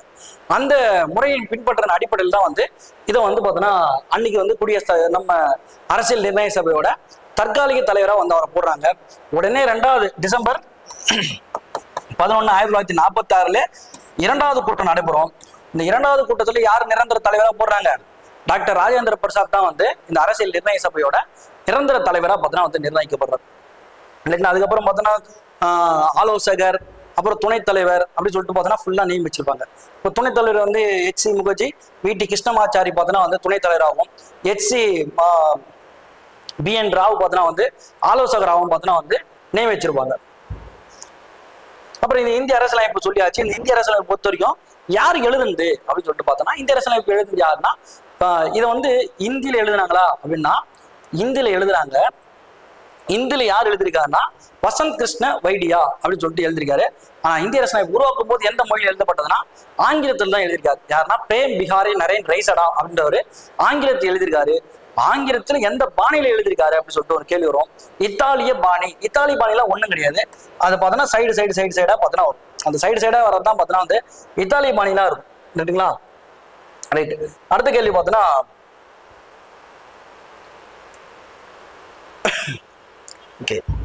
இந்திய அரசியலமைப்பின் இதயமும் ஆன்மாவும் என்று டாக்டர் அம்பேத்கர் எதை குறிப்பிடுகிறார்? எதை சார் குறிப்பிடாருன்னா, அரசியல் அமைப்பின்படி பரிகாரம் தேடும் உரிமை. இது எங்க இருக்கு, பகுதி 4 வந்து இருக்கு. என்ன சார் இது, அரசியலமைப்பின் அடிப்படையில பரிகாரம் தேடும் உரிமை. அரசியலமைப்பின் அடிப்படையில் எப்படி சார் பரிகாரம் தேடும்னா, நமக்கு அடிப்படை உரிமைகள் சொல்லிட்டு ஒன்று இருந்துச்சு. அடிப்படை உரிமைகள் நம்ம பார்த்துருப்போம். அடிப்படை உரிமைகள் நமக்கு மொத்தம் வந்து 6 உரிமை இருக்கா, ரைட். இந்த 6 உரிமை நமக்கு என்ன பண்ணா, கண்டிப்பா நமக்கு அந்த உரிமை பார்த்தா நம்ம கண்டிப்பா கொடுத்தே ஆகும். ஆனா இந்த அரசியலமைப்பின்படி பரிகாரம் தேடும் உரிமை அடிப்படையில இதை வந்து டைட்லாம் பண்ண முடியாது. ஒரு அரசியலமைப்பு வந்து திருத்தும் போதோ அதை நிறைய விஷயம் பண்ணும் போதோ என்ன பண்ணலாம்னா, இந்த விஷயத்த வந்து அரசு ஒரு கருத்தில் வந்து கொள்ளலாம். அதை மட்டும் பண்றதுதான் ஆனாது அரசியலமைப்பின்படி பரிகாரம் தேடும் உரிமைன்றது. சரி, நமக்கு சமத்துவ உரிமை சொல்லியாச்சு, சமய உரிமை நம்ம பார்த்துருக்கோம். இதுல மேற்கூறிய அனைத்தும்லாம் ஒண்ணும் இல்லை. சமத்துவ உரிமைன்னா 14 இருந்து 18 இருக்குது சமத்துவ உரிமை. சமய உரிமைன்றது 25 இருந்து 28, சுதந்திர உரிமை 19 இருந்து 22 அப்படி சொல்லிட்டு நம்ம பார்த்துட்டே இருந்திருப்போம், ரைட். அதுக்கப்புறம் பார்த்தோன்னா, உச்ச நீதிமன்றமானது அரசியலமைப்பின் எந்த பகுதி மூலம் நிறுவப்பட்டுள்ளது அப்படின்னு சொல்லிட்டு இருக்கும். நமக்கு வந்து கரெக்டா கேள்வி மட்டும் கரெக்டா பார்க்கணும். இது வந்து உச்ச நீதிமன்றம். இப்ப உச்ச நீதிமன்றம் நம்ம எடுத்துட்டோம்னா நம்ம தெளிவா பார்க்கணும். உச்ச நீதிமன்றம் எங்க இருக்கு, உச்ச நீதிமன்றம்ன்றது மத்திய அரசுக்குள்ள இருக்கு. அப்ப மத்திய அரசு எங்க வருது, மத்திய அரசு பகுதி 5ல வருது. சரி, எப்படி சார் வருதுன்னா, பகுதி 5 மத்திய அரசு நம்ம சொல்லும் போது ஃபர்ஸ்ட் யார் வந்துருது, குடியரசுத் தலைவர் வந்துடுறாரு, 2வது துணை குடியரசுத் தலைவர் வந்துடுறாரு, 3வது பிரதமர் வந்துடுறாரு, 4வது அமைச்சரவை வந்துடுது, 5வது இந்த உச்ச நீதிமன்றம் உயர் நீதிமன்றம் வருது, 6வது CAG வந்துடுது, 7வது அட்வொகேட் ஜெனரல் அப்படி சொல்லிட்டு இந்த ஒரு பெரிய வரிசை பார்த்தோன்னா வந்து இது வந்து உச்ச நீதிமன்றம் வந்து மத்திய அரசுக்குள்ள வந்து பார்த்தோன்னா வந்து இந்த மத்திய அரசை பொறுத்த வரைக்கும் விதி 52 இருந்து 151 வரைக்கும் பார்த்தோன்னா வந்து ஃபுல்லா சொல்லும். விதி 52 இருந்து 151 வரைக்கும். சரி சார், இந்த உச்ச நீதிமன்றமானது அப்படின்றது இந்த உச்ச நீதிமன்றம் எவ்வளவு சொல்லுன்னா 124 இருந்து 147 எதை பத்தி தான் சொல்லுதுன்னா உச்ச நீதிமன்றத்தை பத்தி தான் சொல்லுது. 124 அடிப்படையில் இந்தியாவுக்கான ஒரு உச்ச நீதிமன்றம் வந்து இருக்கணும் அப்படின்னு ஒரு விதியை ஸ்டார்ட் பண்ணி ஃபுல்லா என்னென்ன மாதிரிலாம் செக்மெண்ட் எடுத்து போனோன்றத விதி வந்து பார்த்தோன்னா 124 இருந்து 127 வரைக்கும் சொல்லும். உச்ச நீதிமன்றத்தை பத்தி சொல்றது பார்த்தோன்னா விதி பகுதி 15. அடுத்த கேள்வி பார்க்கும்போது, இந்தியாவின் முதல் குடிமகன். இது ஒரு சுவாரஸ்யமான கேள்வி. நமக்கு ரிப்பீட்டடா கொஸ்டின் கேட்டு வந்துட்டே இருக்கும். இந்தியாவோட முதல் குடிமகன் நம்ம கேட்டிருக்கேன்ல. சரி, இந்தியாவோட முதல் குடிமகன் யார் எல்லாருமே தெரிஞ்சதுதான். இந்தியாவோட முதல் குடிமகன் இந்திய குடியரசுத் தலைவர். ரைட். இந்தியாவோட 2வது குடிமகன் யார்? இந்தியாவோட 2வது குடிமகன் யாருன்னு பார்த்தோம்னா துணை குடியரசுத் தலைவர். இவர் தான் வந்து பார்த்தோன்னா வந்து இந்தியாவோட 2வது குடிமகன். சரி, ரைட். அப்ப 3வது குடிமகன் யார்? 3வது குடிமகன் யாருன்னா பிரதமர். ரைட்டா? 3வது குடிமகன் பிரதமர். சரி சார். அப்ப இந்தியாவோட தலைமை நீதிபதி, உச்ச நீதிமன்றத்தோட தலைமை நீதிபதி இருக்காருல்ல, இவர் எத்தனாவது சார் தலைவர்னா இவர் வந்து பார்த்தோன்னா வந்து 6வது குடிமகன். புரியுதுங்களா? சிம்பிளா எடுத்துங்க. இந்தியாவோட முதல் குடிமகன். இது நம்ம ப்ரீவியஸ் இயர்ல ஒரு 2019 இருந்து 15 கொஸ்டின் எடுத்து பார்த்தோம்னா அடிக்கடி கேட்ட கொஸ்டினா இருக்கும். இந்தியாவோட முதல் குடிமகன் யார்? யாரு? குடியரசுத் தலைவர். சரி, ரைட். அடுத்து இது வந்து இந்தியாவுக்கு ஒரு மாநிலத்தில் முதல் குடிமகன் யார்? மாநிலத்தோட முதல் குடிமகன் யாருன்னா மாநிலம் எடுத்துட்டா மாநிலத்தை பொறுத்த வரைக்கும் யாருன்னா ஆளுநர். மாநிலத்துக்கு ஆளுநர். மாவட்டம் மாவட்டம் எடுத்துட்டா மாவட்ட ஆட்சியர். அடுத்தது நகராட்சி. நகராட்சி எடுத்துட்டா நகரமன்ற தலைவர். அதுக்கப்புறம் ஊராட்சி எடுத்துட்டா ஊராட்சி மன்ற தலைவர். இப்ப இவங்கெல்லாம் யாருன்னா இவங்க தான் வந்து அந்தந்த பகுதிக்கு பார்த்தோன்னா வந்து முதல் குடிமகன். எப்படி நம்ம வந்து இந்தியாவோட முதல் குடிமகன் குடியரசுத் தலைவர்ன்றோமோ அதே மாதிரி ஒரு மாநிலத்தோட முதல் குடிமகன் யாருன்னும் போது ஆளுநர் தான் வந்து மாநிலத்தோட முதல் குடிமகனா இருப்பான். அதே மாதிரி பார்த்தா வந்து மாவட்டத்தை பொறுத்த வரைக்கும் யாருன்னா மாவட்ட ஆட்சியர் தான் முதல் குடிமகனாக இருப்பாங்க. அப்புறம் நகராட்சி பொறுத்த வரைக்கும் நகரமன்ற தலைவர், ஊராட்சி பொறுத்த வரைக்கும் ஊராட்சி மன்ற தலைவர் தான் என்னவா இருக்காங்க? முதல் குடிமகனா இருக்காங்க. இந்த மாதிரி இந்த டைப்ல நீ பார்க்கும்போது முதல் குடிமகன்ற செக்மெண்ட் நீ ஃபுல்லாமே முடிச்சிட்ட. இதுக்கப்புறம் நமக்கு எந்த ஆங்கிள் போய் உங்களுக்கு கொஸ்டின் கேட்டாலுமே இந்த பாட்டு நீ தட்டிடுற மாதிரி இருக்கும். இது வரைக்கும் கேட்டது குடியரசுத் தலைவர். சரி, கொஞ்சம் மாத்தி கேட்போம் அப்படின்னு சொல்லிட்டு கேட்கும்போது இந்த முதல் யார்? இந்தியாவோட முதல் அப்படின்னு சொல்லிட்டு குடிமகன் செக்மெண்ட்ல எடுக்கும்போது நீ ஃபுல்லாமே பார்த்துட்ட. இந்த கேள்வி எப்படி கேட்டாலுமே நீ அடிச்சிட மாதிரி இருக்கும். ரைட். அடுத்து பார்த்து. ரைட். அப்புறம் இந்தியாவோட துணை குடியரசுத் தலைவரை தேர்ந்தெடுப்பது யார்? இந்தியாவோட துணை குடியரசுத் தலைவர் இருக்கார். யார் சார் ஒரு துணை குடியரசுத் தலைவர்? குடியரசுத் தலைவரோட சப்ஸ்டியூட் சார். நமக்கு அவங்களுக்கு அச்சா இருக்கக்கூடிய நபர், அதாவது இந்தியாவோட 2வது குடிமகன் சொல்லிட்டு சொல்லிருக்கோம். யார் சார் தேர்ந்தெடுக்காங்க? மக்களவை உறுப்பினர் தேர்ந்தெடுக்கிறாங்களா? ஆமா சார். ரைட்டு. மாநிலங்களவை உறுப்பினர் தேர்ந்தெடுக்கிறாங்களா? தேர்ந்தெடுக்கிறாங்க. ரைட். அப்பனா அது 1 மட்டும் 2மே சரி. ஆனா நம்ம கொஸ்டினை கொஞ்சம் தெளிவா பிடிக்கணும். யார் சார் மக்களவை மற்றும் மாநிலங்களவை உறுப்பினர்கள் தேர்ந்தெடுக்கப்பட்ட மக்களால் தேர்ந்தெடுக்கப்பட்ட பிரதிநிதிகள் மூலம் மட்டும்தான் என்ன பண்ண முடியும்? இவங்களை தேர்ந்தெடுக்க முடியும். நம்ம வந்து நியமன உறுப்பினர்கள் மூலமா பார்த்தா இவங்களாம் பண்ண முடியாது, இவங்களாம் ஓட் பண்ண முடியாது அப்படின்ற ஒரு செக்மெண்ட்டை தெளிவா இருக்கணும். இவங்க தேர்ந்தெடுப்பது யார் அப்படின்ற விஷயத்த பார்க்கணும். இவங்க துணை குடியரசுத் தலைவரோட தேர்தல் எப்படி இருக்குன்னா ஃபர்ஸ்ட் இந்த தேர்தல் நடத்தது எதுனா இந்திய தேர்தல் ஆணையம் தான் இவங்களுக்கு துணை குடியரசுத் தலைவருக்கான தேர்தல் வந்து நடத்தி கொடுக்கும். அது மட்டும் இல்லாம துணை குடியரசுத் தலைவராக வந்து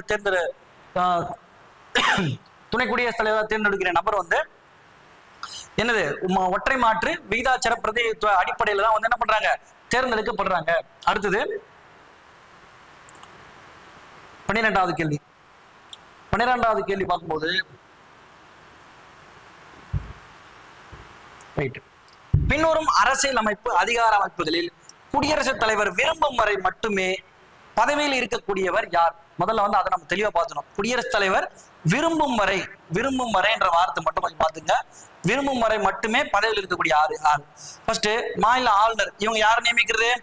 மாநில ஆளுநர் வந்து குடியரசுத் தலைவர் தான் நியமிக்கிறார். ரைட். தேர்தல் ஆணையர் யாரு? குடியரசுத் தலைவர் தான் நியமிக்கிறார். இந்திய துணை குடியரசுத் தலைவர் அவர் எப்படி பண்றாரு? தேர்தல் மூலம் தேர்ந்தெடுக்கப்படுறாரு. இந்த மக்களவை சபாநாயகர் இவங்க எப்படி பண்றாங்க? தேர்தல் மூலம் தேர்ந்தெடுக்கப்படுறாங்க. நம்மளுக்கு இங்க என்ன கேட்கலாம்? யார் வந்து விரும்பும் முறை மட்டும் தான் இருக்க முடியும்னா தேர்தல் ஆணையர் பொறுத்த வரைக்கும் 65 வயசு அல்லது 6 ஆண்டுகள் பதவி காலம் முடிச்சுன்னா அவங்க முடிச்சிருவாங்க. இந்த குடியரசுத் தலைவரோட பதவி காலம் 5 ஆண்டுகள். பதவி காலம் 5 ஆண்டுகள். அவர் மீது குற்ற வழக்கு விசாரணை வந்தா மட்டும் தான் பண்ண முடியும். மற்றபடி அவரால் எதுவுமே நீங்க பண்ண முடியாது. மக்களவை சபாநாயகர் எப்படி தேர்ந்தெடுக்குன்னா அந்த மக்களவையில் இருக்கக்கூடிய பெரும்பான்மை நபர்கள் மூலமா அதை தேர்ந்தெடுக்காங்க. இவரையும் எப்படிதான் பண்ண முடியும்? ஏதாவது வந்து வழக்கு, அந்த குற்றவியல் வழக்கு மூலமா மட்டும்தான் வந்து நம்ம பண்ணணும், இவங்களை வந்து நீக்க முடியும். அப்ப யாரதான் நம்ம வந்து விரும்பும் முறை எனக்கு இந்த மாநிலத்தோட ஆளுநர் எனக்கு பிடிக்கல, இவரை நான் நீக்கிடணும் அப்படின்னு சொல்ல முழுச்சா நீக்கவும். அப்படி இல்லைன்னா இங்க இருக்கிற ஆளுநரை தூக்கி வேற ஒரு மாநிலத்துக்கு போடக்கூடிய பவர் யார்கிட்ட இருக்குன்னா குடியரசுத் தலைவர் இருக்கு. மாநில ஆளுநர் வந்து விரும்பும் வரை பதவியில் வைத்திருக்க முடியும். அப்படி இல்லைன்னா இந்த மாநிலத்திலிருந்து வேறொரு மாநிலத்துக்கு பார்த்துக்க முடியும். அது மட்டும் இல்லாம கூட சப்ஸ்டிடியூட்டா நீ ஒரு மாநிலத்தை மட்டும் பார்த்துக்காத, 2-3 மாநிலத்தை சேர்த்து பார்த்துக்க அப்படின்னு சொல்றதுக்கும் யாருக்கு முடியும்? குடியரசுத் தலைவரால முடியும் அப்படின்ற விஷயத்த நம்ம இந்த இடத்துல பார்த்துக்கிறோம். அடுத்தது 13வது கொஸ்டின். 13வது கொஸ்டின் பொறுத்த வரைக்கும் ஃபர்ஸ்ட் வந்து நம்ம கேள்விக்குள்ள போறதுக்கு முன்னாடி இந்த நிதி ஆணையம் அப்படின்னு சொல்லிட்டு ஒரு ஆணையம் இருக்கு. நிதி ஆணையம் என்ன சார்? முதல்ல நிதி ஆணையம் என்றது ஒரு அரசியலமைப்பின் வந்து விதிக்கு உட்பட்டது. நிதி ஆணையத்தை பற்றி குறிப்பிடும் ஆர்டிகல் என்னன்னு சொல்லிட்டு பார்த்தோன்னா விதி 280. இதோட தலைவர் யாரை நியமிக்கிறாங்கன்னா குடியரசுத் தலைவர் நியமிப்பார். இப்ப நமக்கு உங்களுக்கான கேள்வி, 16வது நிதி ஆணையத்தின் தலைவர் யார்? 16வது நிதி ஆணையத்தின் தலைவர் யார்? ரைட்டுங்களா? அது நிதி ஆணையத்தை பத்தி நீங்க பாத்துங்க. அடுத்தது நிதி ஆயோக் அப்படின்னு சொல்லிட்டு உருவாக்கிங்க.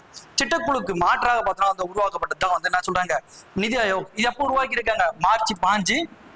நிதி ஆயோக் ஜனவரி 1, 2015 பார்த்தோன்னா வந்து இந்த நிதி ஆயோக் அப்படின்றது வந்து உருவாக்கி இருப்பாங்க. இதோட தலைவர் யாரு? பிரதமர் தான் இருப்பார். இதோட தலைவர் முழுக்க பிரதமரா இருக்காரு. இந்த தேசிய திட்டக்குழு அப்படின்ற ஒரு திட்டக்குழு வந்து இருக்கு. இந்த திட்டக்குழு எப்போ உருவாக்கிறீங்க? மார்ச் 15, 1950 வந்து உருவாக்கி இருக்காங்க. இதோட தலைவர் யாரு தான் இருக்காரு? பிரதமரா தான் இருக்காரு. அப்ப பிரதம மந்திரி தலைவராக எதுக்கு இருக்கிறார் அப்படின்னு பார்த்தோன்னா 2 மற்றும் 3, இந்த 2 மற்றும் 3க்கு மட்டும் தான் என்ன பண்றாரு?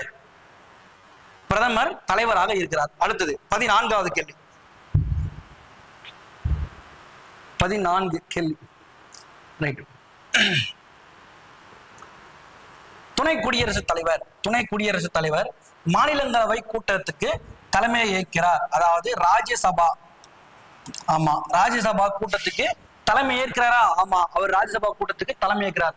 அவர் மாநிலங்களவையால் தேர்ந்தெடுக்கப்படுகிறார். அப்படின்னா அவர் மாநிலங்களவையால் தேர்ந்தெடுக்கப்படுகிறாரா? குடியரசுத் தலைவர் எப்படி தேர்ந்தெடுக்கப்படுறாருன்னு சொல்லிட்டு இப்பதான் கொஞ்சம் போன 2 கேள்விக்கு முன்னாடி வந்து பார்த்தோம். அவர் எப்படி தேர்ந்தெடுக்கப்படுறார்? அவர் வந்து பார்த்தோன்னா மக்களவை மற்றும் மாநிலங்களவை உறுப்பினர் மூலமாக ஒற்றை மாற்று பிரதிநிதித்துவ விகிதாச்சார முறை அடிப்படையில் தேர்ந்தெடுக்கப்படுறார். அப்படின்னும் போது இந்த கேள்வி அடிப்படையில் ஏ சரி, பி தவறு அப்படின் போது சி வந்து பார்த்தோன்னா வந்து கரெக்டாக தான் இருக்கும். அடுத்தது 15வது கேள்வி பார்க்கணும். ரைட். இப்ப இந்த குடியரசுத் தலைவர் தேர்தலில் போட்டியிடுவதற்கான தகுதி. சார் நான் குடியரசுத் தலைவர் ஆகணும், நான் வந்து குடியரசுத் தலைவர் ஆகணும் அப்படின்னா எனக்கு என்னெல்லாம் தகுதி இருக்கணும் அப்படின்னா, குடியரசுத் தலைவர் ஒரு வேட்பாளர் இருக்குன்னா ஃபர்ஸ்ட் ஒரு பேசிக் கான்செப்ட் என்னன்னா நீ இந்திய குடிமகனா இருக்கணும் ஃபர்ஸ்ட். அடுத்தது 2வது 35 வயது நிரம்பி இருக்கணும். 2 ஆச்சுங்களா? அதுக்கப்புறம் 3வது மக்களவை அல்லது மாநிலங்களவையில் இந்த மாநிலங்களவை எந்த பகுதியும் வந்து நீ வைக்க கூடாது. அது மட்டும் இல்ல மத்திய அரசு மாநில அரசியலோ ஊதியம் பெற வைக்க கூடாது. பெற்ற கடனை திரும்ப செலுத்தவராக இருக்கக்கூடாது. அதுக்கப்புறம் பெற்ற கடனை திரும்ப செலுத்த அது மனநிலை பாதிக்கப்பட்டவராக இருக்கக்கூடாது. அதுக்கப்புறம் மக்களவை உறுப்பினர் ஆவதற்கு தகுதி பெற்றிருக்கணும். யாருன்னா குடியரசுத் தலைவர். எந்த இடத்துல தகுதி பெற்றிருக்கணும்? மக்களவை. இந்த இடத்துல என்ன கொடுத்துருக்கான்? மாநிலங்களவைன்னு சொல்லிட்டு ஒரு செக்மெண்ட் கொடுத்துரும். நம்மள எக்ஸாம்ல வந்து எப்படின்னா ஒரு சின்ன வார்த்தை தான் வச்சு நம்ம பயன்படுத்தி நம்மளை குழப்பி விட்டுருவான். நம்ம இதெல்லாம் பார்க்கவே மாட்டோம் அப்படின்ட்டு இருக்கோம். ஆனா ஒரு சின்ன வார்த்தையில தான் நம்ம என்ன பண்றாங்க, கொஞ்சம் அடிச்சு விட்டுறாங்க. எல்லாமே நம்ம படிச்சிருப்போம். ஆனா மக்களவை மாநிலங்கள வார்த்தைன்னும் போது நம்ம கவனிச்சிருக்க மாட்டோம். இப்ப கவனிச்சிக்கணும் அந்த விஷயத்த. இப்போ மக்களவை உறுப்பினராக இருக்குது குடியரசுத் தலைவர் தேர்தலுக்கு. அப்ப மாநிலங்களவை உறுப்பினருக்கு யார் சார் அப்படின்னு பார்த்தோம்னா நமக்கு துணை குடியரசுத் தலைவர் இருக்காரு பாத்தீங்களா, அவருக்கு இதுல இருக்கிற மேல இருக்கிற எல்லா தகுதியும் உண்டுதான். ஆனா அவர் எந்த அவைக்கு உறுப்பினர் ஆகணும்? மாநிலங்களவை உறுப்பினர் ஆகிறதுக்கு தகுதி பெற்றிருக்க வேண்டும். அது யாரு? துணை குடியரசுத் தலைவர் மாநிலங்களவை உறுப்பினர் ஆகிறதுக்கு தகுதி வந்து பெற்றிருக்க வேண்டும். இப்போ இது பொறுத்த வரைக்கும் இந்த கேள்வி அடிப்படையில் இந்திய குடிமகனா இருக்கணுமா? ரைட், இந்திய குடிமகனா. 35 வயசு நிரம்பி இருக்கணுமா? நிரம்பி இருக்கணும். மத்திய அரசு மாநில அரசுல உள்ளாட்சி அமைப்புகளோ ஊதியம் பெறும் பாதையில் இருத்தல் கூடாது. அப்போ 1, 2, 3 மட்டும்தான் சரி, 4 என்னது தவறானது அப்படின்னும் போது பி வந்து பார்த்தோன்னா வந்து சரியானதா இருக்கும். அடுத்த கேள்வி பார்க்குறோம். நம்மளுக்கு கேள்வி முதல்ல எப்பவுமே பார்த்தோன்னா நம்ம எக்ஸாமுக்கு நம்ம போகும்போது ஒரு சில விஷயத்த நம்ம கவனிச்சுட்டே இருக்கணும். ஏன்னா நமக்கு நம்ம எக்ஸாம்ல வந்து தோல்வி பெறோம்னா வந்து ஒரே ஒரு காரணமாக தான் இருக்கும். என்னன்னா நம்ம தெரிஞ்ச கேள்வியில தப்பு பண்ணணும். அது தெரிஞ்ச கேள்வியில மட்டும் எப்பவுமே தப்பு பண்ணாம இருந்தோம்னா நம்ம ஈஸியா வெற்றி பெறலாம். சரி, இங்க என்ன கொஞ்சம் மைனட்டா பார்த்தோன்னா வச்சுக்க, மாநிலங்களவைனா வந்து மேலவை அப்படின்னு சொல்லிட்டு சொல்லுவோம். இந்த மாநிலங்களவையில் உறுப்பினர் எண்ணிக்கை மொத்தம் எத்தனைன்னு சொல்லிட்டு கேட்கிறாங்க. என்ன கொஸ்டின்னா மொத்த உறுப்பினர்களின் எண்ணிக்கை எத்தனைன்னு கேட்டிருக்காங்க. அப்ப நம்மளுக்கு மொத்த உறுப்பினர் எண்ணிக்கை மொத்தம் எத்தனை பார்த்தோன்னா வந்து 250. இது வந்து மாநிலங்களவை 250 உறுப்பினர்கள். இது மொத்த உறுப்பினர் சொல்லிட்டு கேட்டா இப்படி சரி, தற்போது எத்தனை உறுப்பினர்கள் இருக்காங்கன்னு கேட்டா எத்தனை உறுப்பினர் இருக்காங்க? 245 உறுப்பினர் இருக்காங்க. சரி, இந்த 245 உறுப்பினர்கள் எப்படிலாம் செக்மெண்ட் எடுத்திருக்காங்கன்னு பார்த்தோன்னா 245ல 238 உறுப்பினர்கள் எப்படி மாநிலங்கள் மற்றும் யூனியன் பிரதேசத்துல இருந்து பார்த்தா தேர்ந்தெடுத்திருப்பாங்க. 12 பேர் எப்படி தேர்ந்தெடுப்பாங்க? கலை, இலக்கியம், குடியரசுத் தலைவரால் பார்த்தா கலை, இலக்கியம், அறிவியல், அதன் அடிப்படையில் பார்த்தா அதை தேர்ந்தெடுப்பாங்க. ரைட்டுங்களா? அப்போ மொத்தம் இப்ப எத்தனை பேர், தற்போது எத்தனை பேர் இருக்காங்க? 245 பேர் வந்து பார்த்தோன்னா வந்து என்னவா இருக்காங்க? மாநிலங்களவை உறுப்பினராக இப்போதைக்கு இருக்காங்க. ரைட், உங்களுக்கான கொஸ்டின். இப்போ தமிழ்நாட்டில இருந்து மாநிலங்களவை உறுப்பினராக வந்து ஒருத்தர் இந்த கலை, இலக்கியம், அறிவியல் மூலமா அந்த அமைப்புல இந்த 12 பேர் குடியரசுத் தலைவர் நியமிக்கிறாங்க. அந்த நியமன உறுப்பினர்ல ஒரு ஆளை வந்து நியமிச்சிருப்பாங்க. தமிழ்நாடு சார்பா யார் இருக்காங்கன்றத நீங்க கமெண்ட் பண்ணுங்க. ரைட், இது வந்து பார்த்தோன்னா மாநிலங்களவை. சரி, இதே சார் மாநிலங்களவை விட்டுருங்க. இப்ப மக்களவை அப்படின்னு சொல்லிட்டு எடுத்துட்டா மக்களவை பொறுத்த வரைக்கும் எத்தனை உறுப்பினர் இருக்காங்க? அதே கொஸ்டின் தான். மக்களவை மொத்த உறுப்பினர்கள் எண்ணிக்கை எத்தனை அப்படின்னா இதுக்கு முன்னாடி வந்து 552 பேர் உறுப்பினர் மொத்தம் இருக்கலாம் அப்படின்ற மாதிரி இருந்திருக்கும். ஏன்னா 550 உறுப்பினர்கள் பிரசிடென்ட் ஆங்கிலோ இந்தியன் வந்து நியமிக்கலாம் அப்படின்னு சொல்லியிருப்பாங்க. என்ன பண்ணியாச்சு, இப்ப ஆங்கிலோ இந்தியன்றது பார்த்தா நீட்டாங்க. அப்ப இன்னும்போது 550 உறுப்பினர்கள் எல்லாம் பண்ணலாம் இருக்கலாம் அப்படின்னு. இப்ப எவ்வளவு பேர் இருக்காங்கன்னா இப்ப எவ்வளவு பேர் இருக்காங்க? 545 உறுப்பினர்கள் பார்த்தோன்னா வந்து இப்போதைக்கு இருக்காங்க. இப்போதைக்கு 545 பேர் தான் வந்து இருக்கிற மாதிரி இருக்காங்க. ரைட்ங்களா? அப்படி புரிஞ்சுங்க. அடுத்தது மொத்த உறுப்பினர் கேட்டா 550, தற்போது இருக்கிற உறுப்பினர் கேட்டா 245.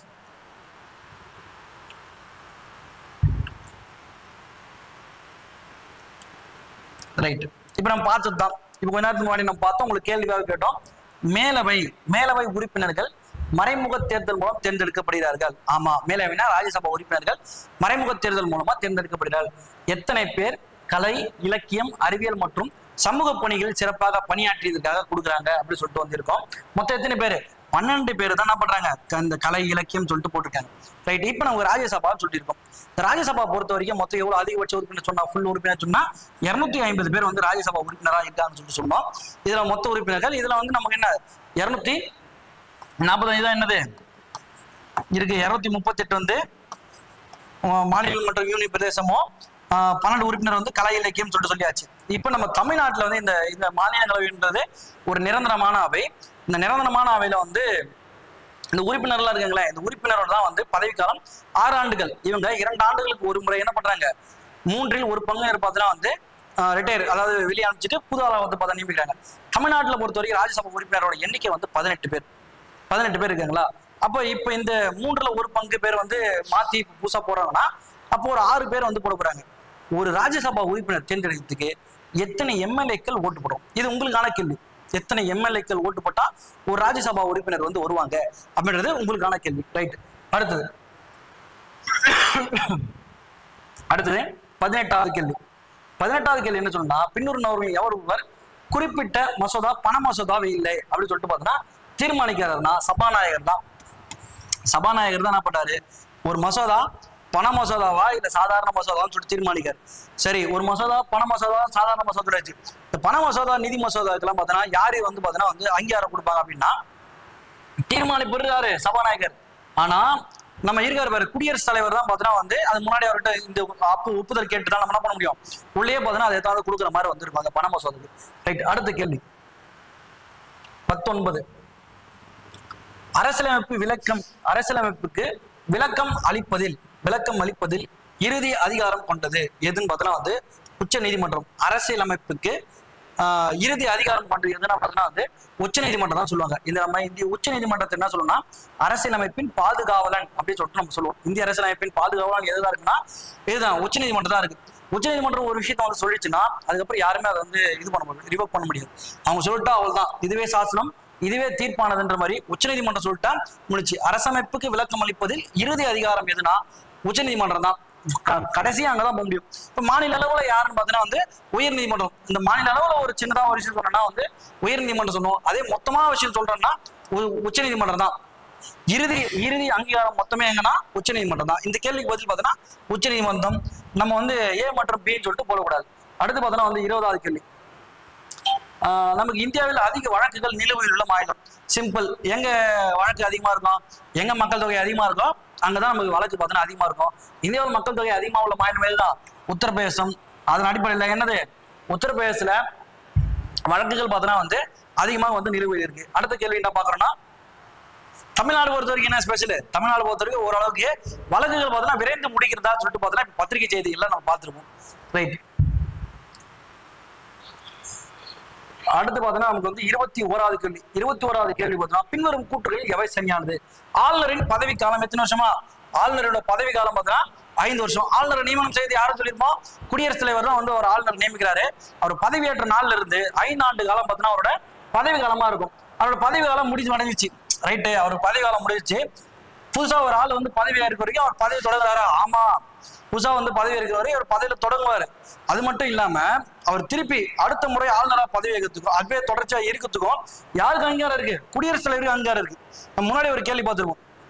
குடியரசுத் தலைவர் வந்து பதவியிலிருந்து நீக்கத்துக்கு அதிகாரம் யாருக்கு இருக்குன்னு சொல்லிட்டு பார்த்துருப்போம். நீக்கிறதுக்கு யாருக்கிட்ட இருக்கு? குடியரசுத் தலைவருக்கு தான் நீக்கிறதுக்கு அதிகாரம் இருக்கு. அதே மாதிரி பதவி தொடரணும் இருக்கணும் அப்படின்ற விஷயம் யாருக்கிட்ட தான் இருக்குன்னு பார்த்தோன்னா நமக்கு குடியரசுத் தலைவர்கிட்ட தான் இருக்கும். அப்ப இது பொறுத்த வரைக்கும் ரெண்டுமே சரி. அடுத்த கேள்வி 22வது கேள்வி. 22வது கேள்வி பொறுத்த வரைக்கும், குடியரசுத் தலைவர் விரும்பும் வரை ஆளுநர் பதவியில் நீடிப்பார். ஆமா, குடியரசுத் தலைவர் விரும்பும் வரைக்கும் ஆளுநர் பதவி நீடிப்பார். மாநில ஆளுநரை குடியரசுத் தலைவர் நியமிக்கிறார். ஆமாவா? குடியரசுத் தலைவர் தான் நியமிக்கிறார்னா ஆமாதான், குடியரசுத் தலைவர் தான் என்ன பண்றாரு? மாநில ஆளுநர் நியமிக்கிறார். அப்ப பொறுத்த வரைக்கும் அது ரெண்டுமே ஏ மற்றும் டி ரெண்டுமே சரி, ரெண்டுமே சரியான விளக்கம் ஆகும் அப்படின்றது பார்த்தோன்னா ரெண்டுமே சரி. அடுத்த கேள்வி 23வது கேள்வி. 23வது கேள்வி பொறுத்த வரைக்கும் நமக்கு இந்த கேள்விக்கான விதிகள் இந்திய அரசியலமைப்பு சட்ட விதிப்படி ஆளுநர் சட்டமன்றம் கூடாத போது, பொறுத்த வரைக்கும் ஆளுநர் சட்டமன்றம் கூடாத போது இடைக்கால சட்டங்களை இயற்றலாம் அப்படின்னு சொல்லிட்டு பார்த்தோன்னா, ஆளுநர் இடைக்கால சட்டம்னா வந்து என்னது? 213. இதே குடியரசுத் தலைவர் பார்த்தோன்னா அவசர சட்டம் போடணும்னா என்னது? 123 ஞாபகம் வச்சுக்கணும். இதே குடியரசுத் தலைவர் அவசர சட்டம்னா 123. ஆளுநர் அவசர சட்டம் என்னது? 213. சரி, விதி 356 என்ன சொல்லுது? விதி 356 மாநில நெருக்கடி. ஒரு மாநிலத்தை வந்து நெருக்கடி போடணும் அப்படின்னா நெருக்கடி நிலை விதி 356 பயன்படுத்த என்ன பண்ண முடியும்? நெருக்கடி நிலை போடலாம். விதி 163 சிம்பிள். விதி 163 சொல்லுதுன்னா, ஒரு ஆளுநர் ஒருத்தருக்காரு ஒரு மாநிலத்துல ஆளுநர் இருக்கும்போது அந்த மாநிலத்துக்கு அந்த இருக்கிற ஏதாவது தகவல் ஏதாவது அமைச்சர் அந்த இருக்கிற அமைச்சரவை என்ன பண்ணும்? மாநில ஆளுநருக்கு தேவையான உதவிகளை பார்த்தீங்கன்னா வந்து முதலமைச்சர் தலைமையிலான அமைச்சரவை ஆளுநருக்கு ஏற்படும் சந்தேகத்தை வந்து சொல்றதுக்கு ஆலோசனை வழங்குறதுக்கும் ஒரு குழு வந்து இருக்கணும் அப்படின்னு சொல்றது பார்த்தீங்கன்னா வந்து என்னது? விதி 163. அடுத்த கேள்வி பார்க்குறோம். அடுத்து, ஒரு தேர்வாணையத்தின் உறுப்பினர், ஒரு மாநில தேர்வாணையம் இப்ப டிஎன்பிசி தலைவரா இருக்காரு ஒருத்தர். டிஎன்பிசி தலைவரை யார் நியமிக்கிறாங்க அப்படின்னு சொல்லிட்டு பார்த்தோன்னா, டிஎன்பிசி தலைவரை நியமிக்கிறது யாருன்னு பார்த்தோன்னா அந்த ஆளுநர் தான் நியமிப்பார். டிஎன்பிசி தலைவரை நியமனம் செய்யறது ஆளுநர். ஆனா அவரை பதவி நீக்கம் செய்யறது யாருன்னா குடியரசுத் தலைவர் தான் நீக்கம் செய்ய முடியும். புரியுதுங்களா? ஒரு மாநில தேர்வாணையத்தோட தலைவரை அல்லது உறுப்பினர் யாரா இருந்தாலும் சரிண்ணா யார் தான் பண்ண முடியும்? இவர் தான், நம்ம குடியரசுத் தலைவர் தான் வந்து பதவி நீக்கம் செய்ய முடியும். ஆளுநர் வந்து பண்ண முடியாத மாதிரி இருக்கும். அடுத்தது, நியமனம் யார் தான் பண்றது? நியமனம் ஆளுநர் தான் பண்ணுவாரு. ஆனா பதவி நீக்கம் குடியரசுத் தலைவர் தான் வந்து பண்ற மாதிரி இருக்கும். அடுத்தது, மாநில அளவிலான எம்பி மற்றும் எம்எல்ஏ தேர்தல். சரிங்களா? எம்எல்ஏ எம்பி இந்த ரெண்டு தேர்தல் அது மட்டும் இல்லாம குடியரசுத் தலைவர் தேர்தல், துணை குடியரசுத் தலைவர் தேர்தல், இந்த எல்லா தேர்தலுமே யார் தான் வந்து மேற்பார்வை செய்வாங்கன்னா தலைமை தேர்தல் அதிகாரி தான் வந்து பார்த்தோன்னா வந்து மேற்பார்வை செய்வாங்க. நீங்க சிம்பிளா எடுத்துக்கன்னா இந்த தேர்தல் நடத்துறது அமைப்பு எதுன்னு சொல்லிட்டு கேட்பாங்க. நமக்கு ரிப்பீட்டட் பழைய ப்ரீவியஸ் கொஸ்டின்ஸ் தான் வந்து நமக்கு தொடர்ச்சியா வந்துட்டே இருக்கும். ஏன்னா உள்ளாட்சி தேர்தல் வந்து நடத்துறது எது? உள்ளாட்சி தேர்தல் எது நடத்தும்? மாநில தேர்தல் ஆணையம் தான் உள்ளாட்சி தேர்தல் நடத்தும். நீங்க இது ஒண்ணு மட்டும் ஞாபகம் வச்சுங்க. உள்ளாட்சி தேர்தல் மற்ற 2 தான். இந்திய தேர்தல் ஆணையம், மாநில தேர்தல் ஆணையம் சொல்லிட்டு 2 தான் இருக்கு. தேர்தல் ஆணையத்தை பொறுத்த வரைக்கும் 2 தான். இதுல குடியரசுத் தலைவர் தேர்தல் எல்லா தேர்தலையும் நடத்துறது ஒரே இடம்னா இந்திய தேர்தல் நடத்தும். ஆனா அந்த உள்ளாட்சி அமைப்பு நடக்கு பார்த்தீங்கன்னா நம்ம கவுன்சில் எலெக்ஷன் நடக்கு பார்த்தீங்கன்னா, கவுன்சில் எலெக்ஷன் தேர்தல்லாம் யார் தான் நடத்துறது அப்படின்னா நம்ம மாநில தேர்தல் ஆணையம் நடத்தும். இப்போ இது ஏதாவது பிரச்சனை அப்படின்னா வந்து அங்க யார் பார்ப்பாங்க? தலைமை தேர்தல் அதிகாரி தான் வந்து என்ன பண்ணுவாரு? அது வந்து பார்த்தா இருப்பாங்க. நம்ம முன்னாடி ப்ரீவியஸ் கொஸ்டின், ஒரு மாவட்டோட தேர்தல் அலுவலர் யாருன்னு சொல்றது? ஒரு மாவட்டத்தை பொறுத்து தேர்தல் அலுவலர் யாரா தான் இருப்பாங்க? மாவட்ட ஆட்சியர். கரெக்டா ஞாபகம் வச்சுக்கிது. ப்ரீவியஸ் கொஸ்டினா வந்து கேட்டிருக்காங்க. ரைட். அடுத்து கீழ்கண்டவற்றில் மாநில தலைமை வழக்கறிஞர் அப்படின்னு சொல்லிட்டு ஒரு விஷயம் இருக்கு. கீழ்கண்டவற்றில் மாநில தலைமை வழக்கறிஞர் அலுவலகம் தொடர்புடையது அரசியலமைப்பு எந்த சரத்து? விதி 155 பார்த்தோன்னா வந்து என்ன சொல்லுது? மாநில தலைமை வழக்கறிஞர் பத்திரம் வந்து பார்த்தோன்னா ஃபுல்லாமே பார்த்தோன்னா சொல்லுவோம். இதனால advocate general, attorney general, advocate general அப்படின்னு சொல்லிட்டு ரெண்டு இருக்கும். அட்வொகேட் ஜெனரல் பத்தி சொல்றது வந்து பார்த்தோன்னா விதி 76. விதி 76. அட்டார்னி ஜெனரல் யார் சார்? இவங்க அட்டார்னி ஜெனரல், அட்வொகேட் ஜெனரல் சொல்லிட்டு ரெண்டு குழப்பறீங்க. இவங்கலாம் யார் சார்? என்ன சார் இவங்கலாம் பண்றாங்க அப்படின்னு சொல்லிட்டு யோசிச்சிங்கன்னா, அட்டார்னி ஜெனரல் யாருன்னா மத்திய அரசு, அதாவது சென்ட்ரல் கவர்மெண்ட் இருக்கிற மொத்த இந்திய அரசு எதுதான் யாரு வழக்கு போட்டாலுமே அவங்க என்ன பண்ணாங்க? ஃபுல்லாமே பார்த்தீங்கன்னா வழக்காடுவாங்க. அதே அட்வொகேட் ஜெனரல் அப்படின்னும் போது இவங்க மாநில வழக்கு, இப்போ நம்ம தமிழ்நாடு அரசு தமிழ்நாடு அரசு எதிர்த்து யார் ஒரு வழக்கு போட்டாலுமே அவங்க என்ன பண்ணுவாங்க?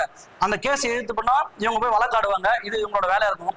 நமக்கு எக்ஸாம் பாயிண்ட் ஆஃப் இன்னும் வேற என்ன தெரிஞ்சுக்கலாம் பார்த்தீங்கன்னா, இந்த அட்வொகேட் ஜெனரலும் சரி அட்டார்னி ஜெனரலும் சரி இவங்க ஒரு 3 நேர உறுப்பினர்களா அப்படின்னு இருப்பாங்க. இவங்க 3 நேர உறுப்பினர் கிடையாது. இவங்கெல்லாம் எப்படின்னா ஒரு பகுதி நேர உறுப்பினர்கள் தான். 3 நேர உறுப்பினர் கிடையாது. இவங்க அரசுக்கு எதிராக எந்த வழக்கிலையும் பார்த்தோன்னா வாதாடக்கூடாது. இவங்க மற்ற வழக்குகளும் போவாங்க, ஆனா என்ன பண்ண முடியாது?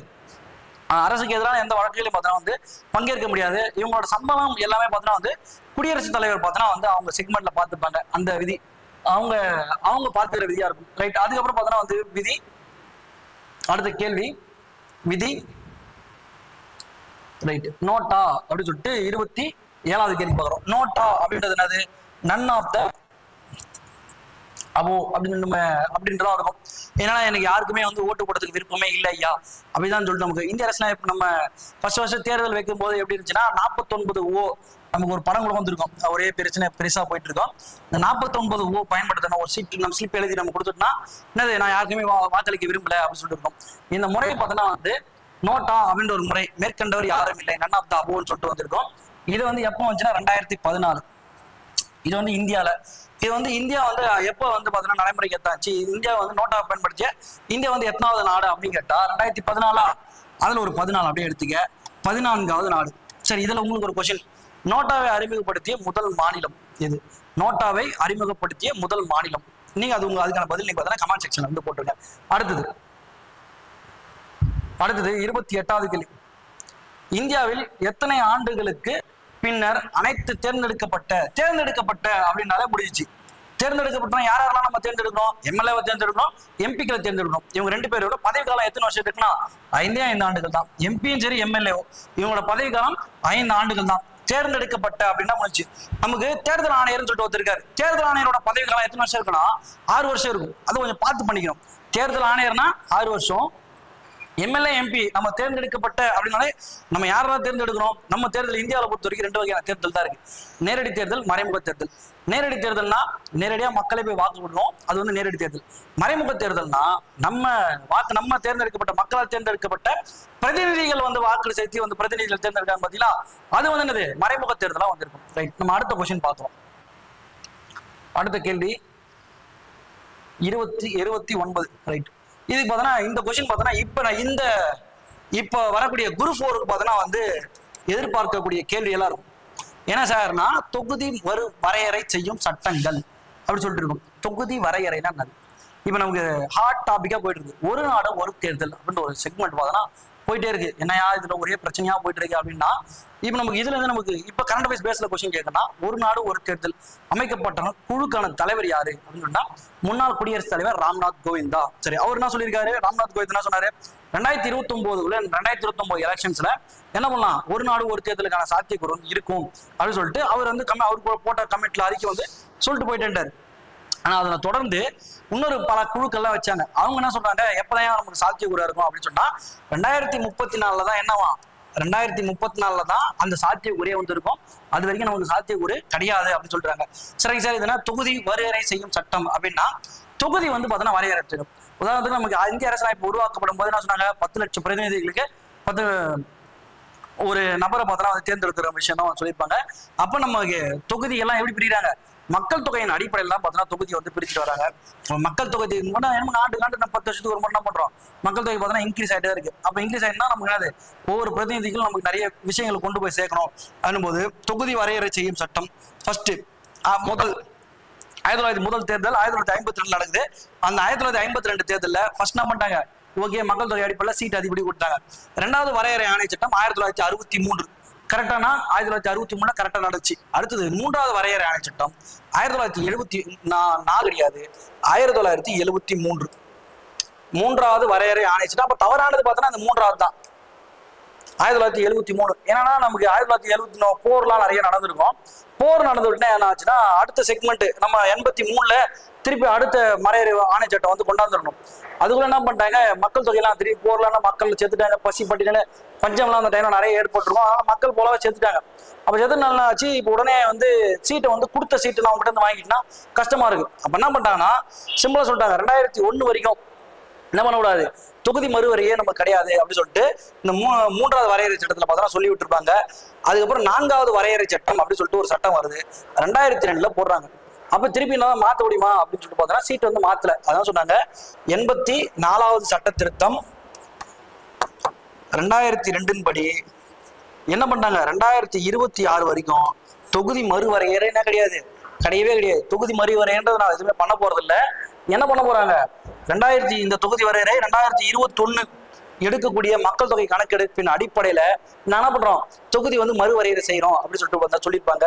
அதில் தொடர்ந்து தொகுதி மறுவரையறை சொல்லியிருக்காங்க. இப்ப நம்ம எக்ஸாம் பாயிண்ட் ஆஃப் வியூ பார்த்தோன்னா வந்து இந்த கேள்வி நம்மளுக்கு பார்த்தோன்னா கேட்கக்கூடிய, இதாவது இதுதான் கேள்வின்னு அமைக்க முடியாது.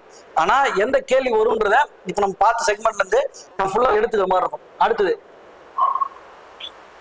30வது கேள்வி. 30வது கேள்வி பொறுத்த வரைக்கும் இந்தியாவில் அரசின் நிதி உதவியுடன் நிதியுடனான தேர்தல் பற்றி ஆராய்வதற்காக யார் தலைமையிலான குழு வந்து அமைக்கப்பட்டதுன்னா இந்திரஜித் குப்தா குழு அப்படின்னு சொல்லிட்டு ஒரு குழு. இது எப்ப சார் உருவாக்கிருக்காங்கன்னா 1998ல உருவாக்கியிருப்பாங்க. இதே மாதிரி உடனே இதே பார்த்தா தேர்தல் பற்றி வந்து வேற குழு என்ன பண்றாங்க, இதுவும் தேர்தல் சம்பந்தமான அமைக்கப்பட்டது. நமக்கு என்னன்னா நிதி உதவியுடனான தேர்தல்கள். இந்த 2 செக்மெண்ட் பார்க்கறதான் வந்து இந்த செக்மெண்ட்ல வந்து இருக்கும். அடுத்த கேள்வி என்ன இருக்குன்னா, எவன் ஒருவன் இளைஞர்களை தன் பக்கம் ஈர்க்கிறானோ அவனது எதிர்காலம் அவன் வசமாகிறது அப்படி சொன்னது யாருன்னு கேட்பாங்க. எவன் ஒருவன் இளைஞர்களை தன் பக்கம் ஈர்க்கிறானோ எதிர்காலம் அவன் வசமா இருக்கிறது என்று கூறியவர் யார்? நீங்க பாட்டு யாரோட சொல்லிட்டு கூடாது. இங்க பொறுத்தவரை யாரு, அடால்ஃப் ஹிட்லர் தான் வந்து இந்த செக்மெண்ட் சொல்லியிருப்பாங்க. இளைஞர்களை யாரெல்லாம் நம்ம வாழ்க்கையில இளைஞர்கள் ஒரு பெருமளவு நம்ம நண்பர்களை வச்சிருக்க என்ன பண்ணோம், ஒரு பெரிய கூட்டம் தான் நம்ம கிட்ட வரதுக்கு கொஞ்சம் பயப்படாம பார்த்தீங்களா, அந்த விஷயத்தை நம்ம அதுதான் அந்த எதிர்காலமே அவன் வசமாகிறது அப்படின்னு சொல்லிட்டு அடால்ஃப் ஹிட்லர் சொல்லியிருப்பாங்க. சரி, இதே மாதிரி ஒரு கண்டென்ட் நம்ம கிறிஸ்து தூதுக்குழுன்னு ஒரு தூதுக்குழு இருக்கும். அந்த தூதுக்குழு கொடுத்த அறிக்கையின் அடிப்படையில இந்த அறிக்கையை படுத்தும் போது நான் மிகவும் மன உளைச்சலுக்கு ஆளானேன் அப்படின்னு சொல்லிட்டு ஒருத்தர் வந்து அறிக்கை சொல்லியிருப்பாரு. அவர் யாரு அப்படின்ற விஷயத்த நீங்க கமெண்ட்ல வந்து போட்டுட்டு இருக்கேன். அடுத்த கொஸ்டின். அடுத்த கேள்வியா பார்க்க போறது என்னன்னா, மகாத்மா காந்தி தென்னாப்பிரிக்காவில இருந்து இந்தியாவுக்கு வருகை வந்தது. எப்ப சார் மகாத்மா காந்தி தென்னாப்பிரிக்கால இருந்து இந்தியாவுக்கு வராரு அப்படின்னா 1915 இந்தியாவுக்கு வராரு. என்ன பண்ற மனுஷன் அங்க இருக்கிற வேலை எல்லாம் முடிச்சுட்டு திருப்பி நம்ம ஊருக்கு வந்துருப்பாரு. எப்ப 1915 ஜனவரி 9. இதை நம்ம சொல்லுவோம் வெளிநாடு வாழ் இந்திய தினமும் சொல்லுவோம், பிரவாசிய பாரதி தினம். இதனால தமிழ்ல சொன்னா வெளிநாடு வாழ் இந்திய தினம், இதே இந்தியில சொன்னா பிரவாசிய பாரதி தினம். இது ஜனவரி 9 தான் சொல்றாங்க. ரைட் சார், எப்படி சார் இது கொண்டாடுறாங்க? ஃபர்ஸ்ட் என்ன இது ஒரு கேள்வி பொறுத்த வரைக்கும் எப்படின்னா ஜனவரி 9 சொல்லியாச்சு. இந்த ஜனவரி 9 வெளிநாடு வாழ் இந்திய தினமா நம்ம கொண்டாட ஆரம்பிச்சாச்சு. எப்பத்துல இருந்துன்னா 2003ல இருந்து ஆண்டுதோறும் என்ன பண்றோம், வெளிநாடு வாழ் இந்திய தினம் ஆண்டுதோறும் கொண்டாடப்பட்டது. இது எப்பத்துல இருந்து மாற்றப்பட்டது, 2015 என்னாச்சுன்னா வெளிநாடு வாழ் இந்திய தினம் 2 ஆண்டுகளுக்கு ஒரு முறை வெளிநாடு வாழ் இந்திய தினம் வந்து பார்த்தா கொண்டாடப்படுகிறது. சரிங்களா? இதே மாதிரி இது உங்களுக்கான ஒரு கொஸ்டின், வெளிநாடு வாழ் தமிழர் தினம் என தமிழக அரசால் பார்த்தோன்னா எந்த தினத்தை வந்து கொண்டாடுறாங்க அப்படின்றது நீங்க கமெண்ட் செக்ஷன்ல போட்டுருங்க. ரைட், அடுத்த கேள்வி, மத்திய அரசின் முதன்மை சட்ட அதிகாரி அப்படின்னு சொல்லிட்டு சொல்லுவோம். நம்ம ஏற்கனவே அங்க பார்க்கும்போது அட்வொகேட் ஜெனரல்னு சொல்லிட்டு பார்த்தோம். அவர் பார்க்கும்போது சொல்லியிருப்போம், அவர் வந்து என்னது ஒரு மாநிலத்தோட, அதாவது மாநில அரசோட முதன்மை சட்ட அதிகாரி அவர் இருப்பாரு. அப்ப மத்திய அரசாங்கத்தின் முதன்மை சட்ட அதிகாரி அப்படின்னா யாரு, அட்டார்னி ஜெனரல் தான் வந்து ஒரு மாநிலத்தோட முதன்மை சட்ட அதிகாரி.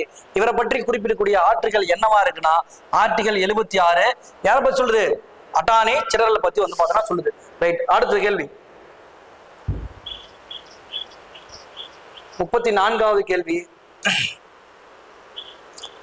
ஓகே, எந்த விதி இந்திய தலைமை கணக்கு மற்றும் தணிக்கை துறையின் அதிகாரம் நியமனம் மற்றும் பணிகளை பற்றி விவாதிக்கிறது அப்படின்னு சொல்லிட்டு பார்ப்பாங்க. இந்த சிஏஜி, அதாவது நம்ம சிஏஜி அப்படி சொல்லிட்டு நம்ம சொல்லுவோம், ஜெனரலா சொல்லும்போது சொல்லிப்போம். ஏ சார் சொல்லுது அப்படின்னா விதி 148 இருந்து 151 வரைக்கும் இருக்கிற ஆர்டிகல் எல்லாமே என்னதான் சொல்லுது, சிஏஜி அப்படின்ற பற்றி சொல்லும். ஆனா சிஏஜியோட கணக்கு மற்றும் தணிக்கை அவரோட நியமனம் அப்படி வந்துச்சா, இந்தியாவுக்கு ஒரு சிஏஜி ஒருத்தர் இருக்கணும் நியமனம் சொல்றாரு 148 ரைட் அப்படி சொல்லிச்சா. 149 என்ன சொல்லுதுன்னா அவரோட பணி கடமை, அவருக்கு என்ன பணி இருக்கு என்ன கடமை இருக்கு சொல்றது பார்த்தீங்கன்னா 149. 150 அவர் பார்த்தீங்கன்னா வந்து ரிப்போர்ட் ரெடி பண்ணும் மத்திய அரசுக்கும் மாநில அரசுக்கும் பார்த்தீங்கன்னா வந்து ரிப்போர்ட் எப்படி ரெடி பண்ணணும் அப்படின்னு சொல்றது பார்த்தீங்கன்னா 150. 151 பொறுத்த வரைக்கும் அவர் ரிப்போர்ட் ரெடி பண்ணிட்டாருல்ல, அவர் ரிப்போர்ட் ரெடி பண்ணத யார்கிட்ட சமர்ப்பிக்கணும் அப்படின்னா மத்திய அரசுக்கு சம்பந்தமா எந்த ஒரு ரிப்போர்ட் இருந்தாலுமே அது யார்கிட்ட கொடுக்கணும், குடியரசுத் தலைவர்கிட்டக்கும். மாநில அரசு சம்பந்தமா எந்த செக்மெண்டா இருந்தாலுமே அது யார்கிட்ட கொடுக்கணும், ஆளுநர்கிட்ட கொடுக்குற மாதிரி இருக்கும். ரைட்டுங்களா? நம்ம இதை பார்க்கும்போது இது ஃபுல் விதியும் பார்த்தோன்னா முடிஞ்சிச்சு. சிஏஜி பத்தி நம்மளுக்கு எப்படி கொஸ்டின் கேட்டாலுமே நம்ம தட்டிடுற மாதிரி இருக்கும். ரைட், அடுத்த கொஸ்டின், அடுத்த கேள்வி. நம்ம பார்த்தோன்னா இது கொஞ்ச நேரத்துக்கு முன்னாடி பேசும்போதே நான் உங்களுக்கு சொல்லியிருப்பேன், உள்ளாட்சி தேர்தல் அப்படின்னு சொல்லிப்போம். நமக்கு தேர்தலை பொறுத்த வரைக்கும் 2 ஆணையங்கள் மட்டும் தான் நடக்குதுன்னு சொன்னோம். என்ன தேர்தல்? மாநில தேர்தல் ஆணையம், இந்திய தேர்தல் ஆணையம் அப்படின்னு சொல்லியாச்சு. நம்ம கொஸ்டின் என்ன கேட்டிருக்காங்க, உள்ளாட்சி தேர்தலை நடத்தும் தேர்தல் ஆணையம். இது ப்ரீவியஸ் இயர் கொஸ்டினும் கூட. உள்ளாட்சி தேர்தல் ஆணையம் பொறுத்த வரைக்கும் எதுதான், மாநில தேர்தல் ஆணையம் தான் அதை நடத்தும். கவுன்சில் எலெக்ஷன்ஸ் ஃபுல்லாமே எதுதான் நடத்தும், இது மாவட்ட தேர்தல் ஆணையம்னா நீ எப்பவுமே போட தேவையில்ல, கண்ணை மூட்டு 2 தேர்தல் ஆணையம் தான். என்னது ஒண்ணு இந்திய தேர்தல் ஆணையமா மாநில தேர்தல் ஆணையமா, ஒன்னே மட்டும் நான் வச்சுக்க, பல ரொம்பலாம் கசகசா நான் வச்சுக்கிட்டால. உள்ளாட்சி தேர்தல் வந்துச்சுன்னா எதை போட்டுற, மாநில தேர்தல் ஆணையம். மீது எந்த எலெக்ஷன் தான் அவன் கேட்கட்டும், எது கேட்டாலுமே என்ன பண்ற, சிம்பிளா இந்திய தேர்தல் ஆணையம் சொல்லிட்டு போட்டு விட்டுரு. ரைட்டா? நமக்கு மத்திய தேர்தல் ஆணையம்லாம் ஒண்ணு கிடையாது, அப்படி ஏதாவது போட்டு விட்டுரு போறீங்க ஆப்ஷன்ல. ரைட், அதுக்கப்புறம் பார்த்தோன்னா வந்து விதி 73 மற்றும் 74 அரசியலமைப்பு சட்ட திருத்தங்கள் எந்த ஆண்டு இயற்றப்பட்டது அப்படின்னு சொல்லியிருப்பாங்க. எந்த ஆண்டு இயற்றப்பட்டது? இது 1992 வந்து பார்த்தோன்னா வந்து இயற்றிருப்பாங்க. ஃபர்ஸ்ட் இந்த 73 மற்றும் 74 சட்ட திருத்தம்னு நான் சொல்லிட்டு பார்க்கணும். 73 என்னது, கிராம பஞ்சாயத்து அப்படின்ற ஒரு செக்மெண்ட் பார்த்தோன்னா உருவாக்கிது பார்த்தோன்னா 73. அதுக்கப்புறம் என்னது, நகர பஞ்சாயத்து அப்படின்னு சொல்றது தான் பார்த்தோன்னா வந்து 74 சட்ட திருத்தம். நீங்க அதை பார்த்துக்கணும் தெளிவா. 73 வந்து கிராம பஞ்சாயத்தும், 74 நகர பஞ்சாயத்தை பத்தி சொல்லும். இந்த சட்ட திருத்தம் எப்போது இயற்றப்பட்டதுன்னா 1992 பார்த்தா வந்து இயற்றப்பட்டது. இது வந்து பார்த்தோன்னா ரொட்டீனா கொஸ்டின். இந்த வருஷம் பார்த்தோன்னா நீ சிம்பிளா எடுத்துக்க, அந்த பஞ்சாயத்து ராஜ் உள்ளாட்சி அமைப்புல இருந்து கேள்வி கண்டிப்பா இருக்கும். ஏன்னா பாலிட்டி பொறுத்த வரைக்கும் 15 கொஸ்டின் வரப்போகுது. அதனால வந்து பார்ட்டு பார்த்தோன்னா கம்மி தான் கொஸ்டின். உங்களுக்கு பார்த்தோன்னா உள்ள இந்த பார்ட்ல இருந்து நம்ம உள்ளாட்சி அமைப்புகள் இருந்து கொஸ்டின் வர்றதுக்கு பெரும்பான்மையான வாய்ப்பு வந்து இருக்கும். ரைட், அடுத்தது உத்திரமேரல் கல்வெட்டு. நம்ம உள்ளாட்சி அமைப்புகள், இந்த அமைப்புகள் பார்த்தாருக்கா, இதெல்லாம் குடவோலை முறை அப்படியே செய்ய இருக்கும். பழைய காலத்துலாம் நமக்கு எலெக்ஷன்ஸ்லாம் என்ன பண்ணுவோம், இந்த குடவோலை முறையில் தான் பண்ணுவாங்க. என்ன பண்ணுவாங்க, ஊர் மக்கள்லாம் கூட்டு வச்சு, படிச்சவங்க யாரெல்லாம் வரி கட்டிருக்கான் அவங்கெல்லாம் வந்து கூட்டு வச்சு மக்கள்லாம் பண்ணுவாங்க. ஒரு குடத்துல வந்து பேர் எழுதி போட்டுருவாங்க. பேர் எழுதிட்டு அந்த ஊர்ல சின்ன பசங்களை கூட்டு வச்சு அதை வந்து எடுத்து யாரு படிக்கிறாங்களோ, பேர் படிக்கிறாங்களோ அவங்க வந்து பார்த்தோன்னா தலைவராக இருப்பாங்க. இதான் வந்து குடவோலை முறைன்னு சொல்லிருப்பாங்க. இந்த குடவோலை முறை பார்த்தோன்னா வந்து உத்திரமேரல் கல்வெட்டு, இந்த உத்திரமேரல் கல்வெட்டுல யார் இது இருக்கு அப்படின்னு சொல்லிட்டு பார்த்துருப்பாங்க. இந்த உத்திரமேரல் கல்வெட்டு யாரோட நடந்து பார்த்தோன்னா வந்து சோழர்கள் பார்த்தோன்னா வந்து உத்திரமேரல் கல்வெட்டை பத்தி சொல்லியிருப்பாங்க. சோழர்கள் தான் உத்திரமேரல் கல்வெட்டை பத்தி ஃபுல்லான்னு சொல்லியிருப்பாங்க. ரைட்டுங்களா? ரைட்டு.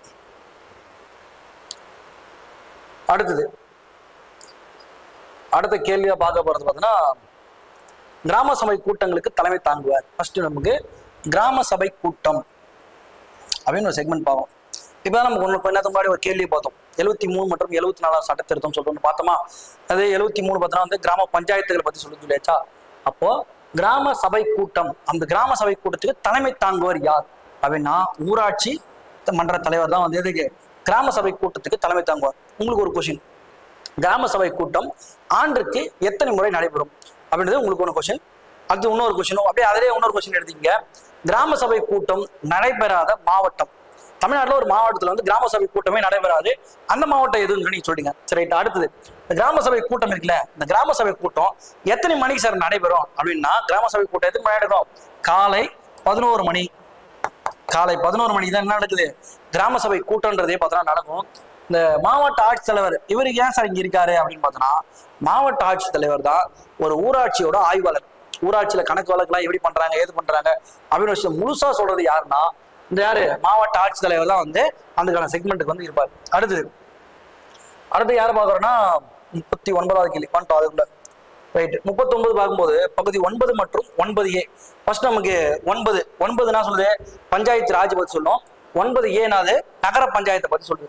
ரைட். இது என்னன்னா இது வந்து ரெண்டா பிரிச்சுங்க. பகுதி 9 இது வந்து 243 முதல் 243 ZG வரைக்கும் பார்த்தா சொல்லுதுன்னு சொல்லிட்டு இதெல்லாம் ப்ரீவியஸ் இயர் கொஸ்டின் அப்படியே ரிப்பீட்டடா ரேண்டமா கொஸ்டின் அடிச்சுட்டே இருக்கிறது.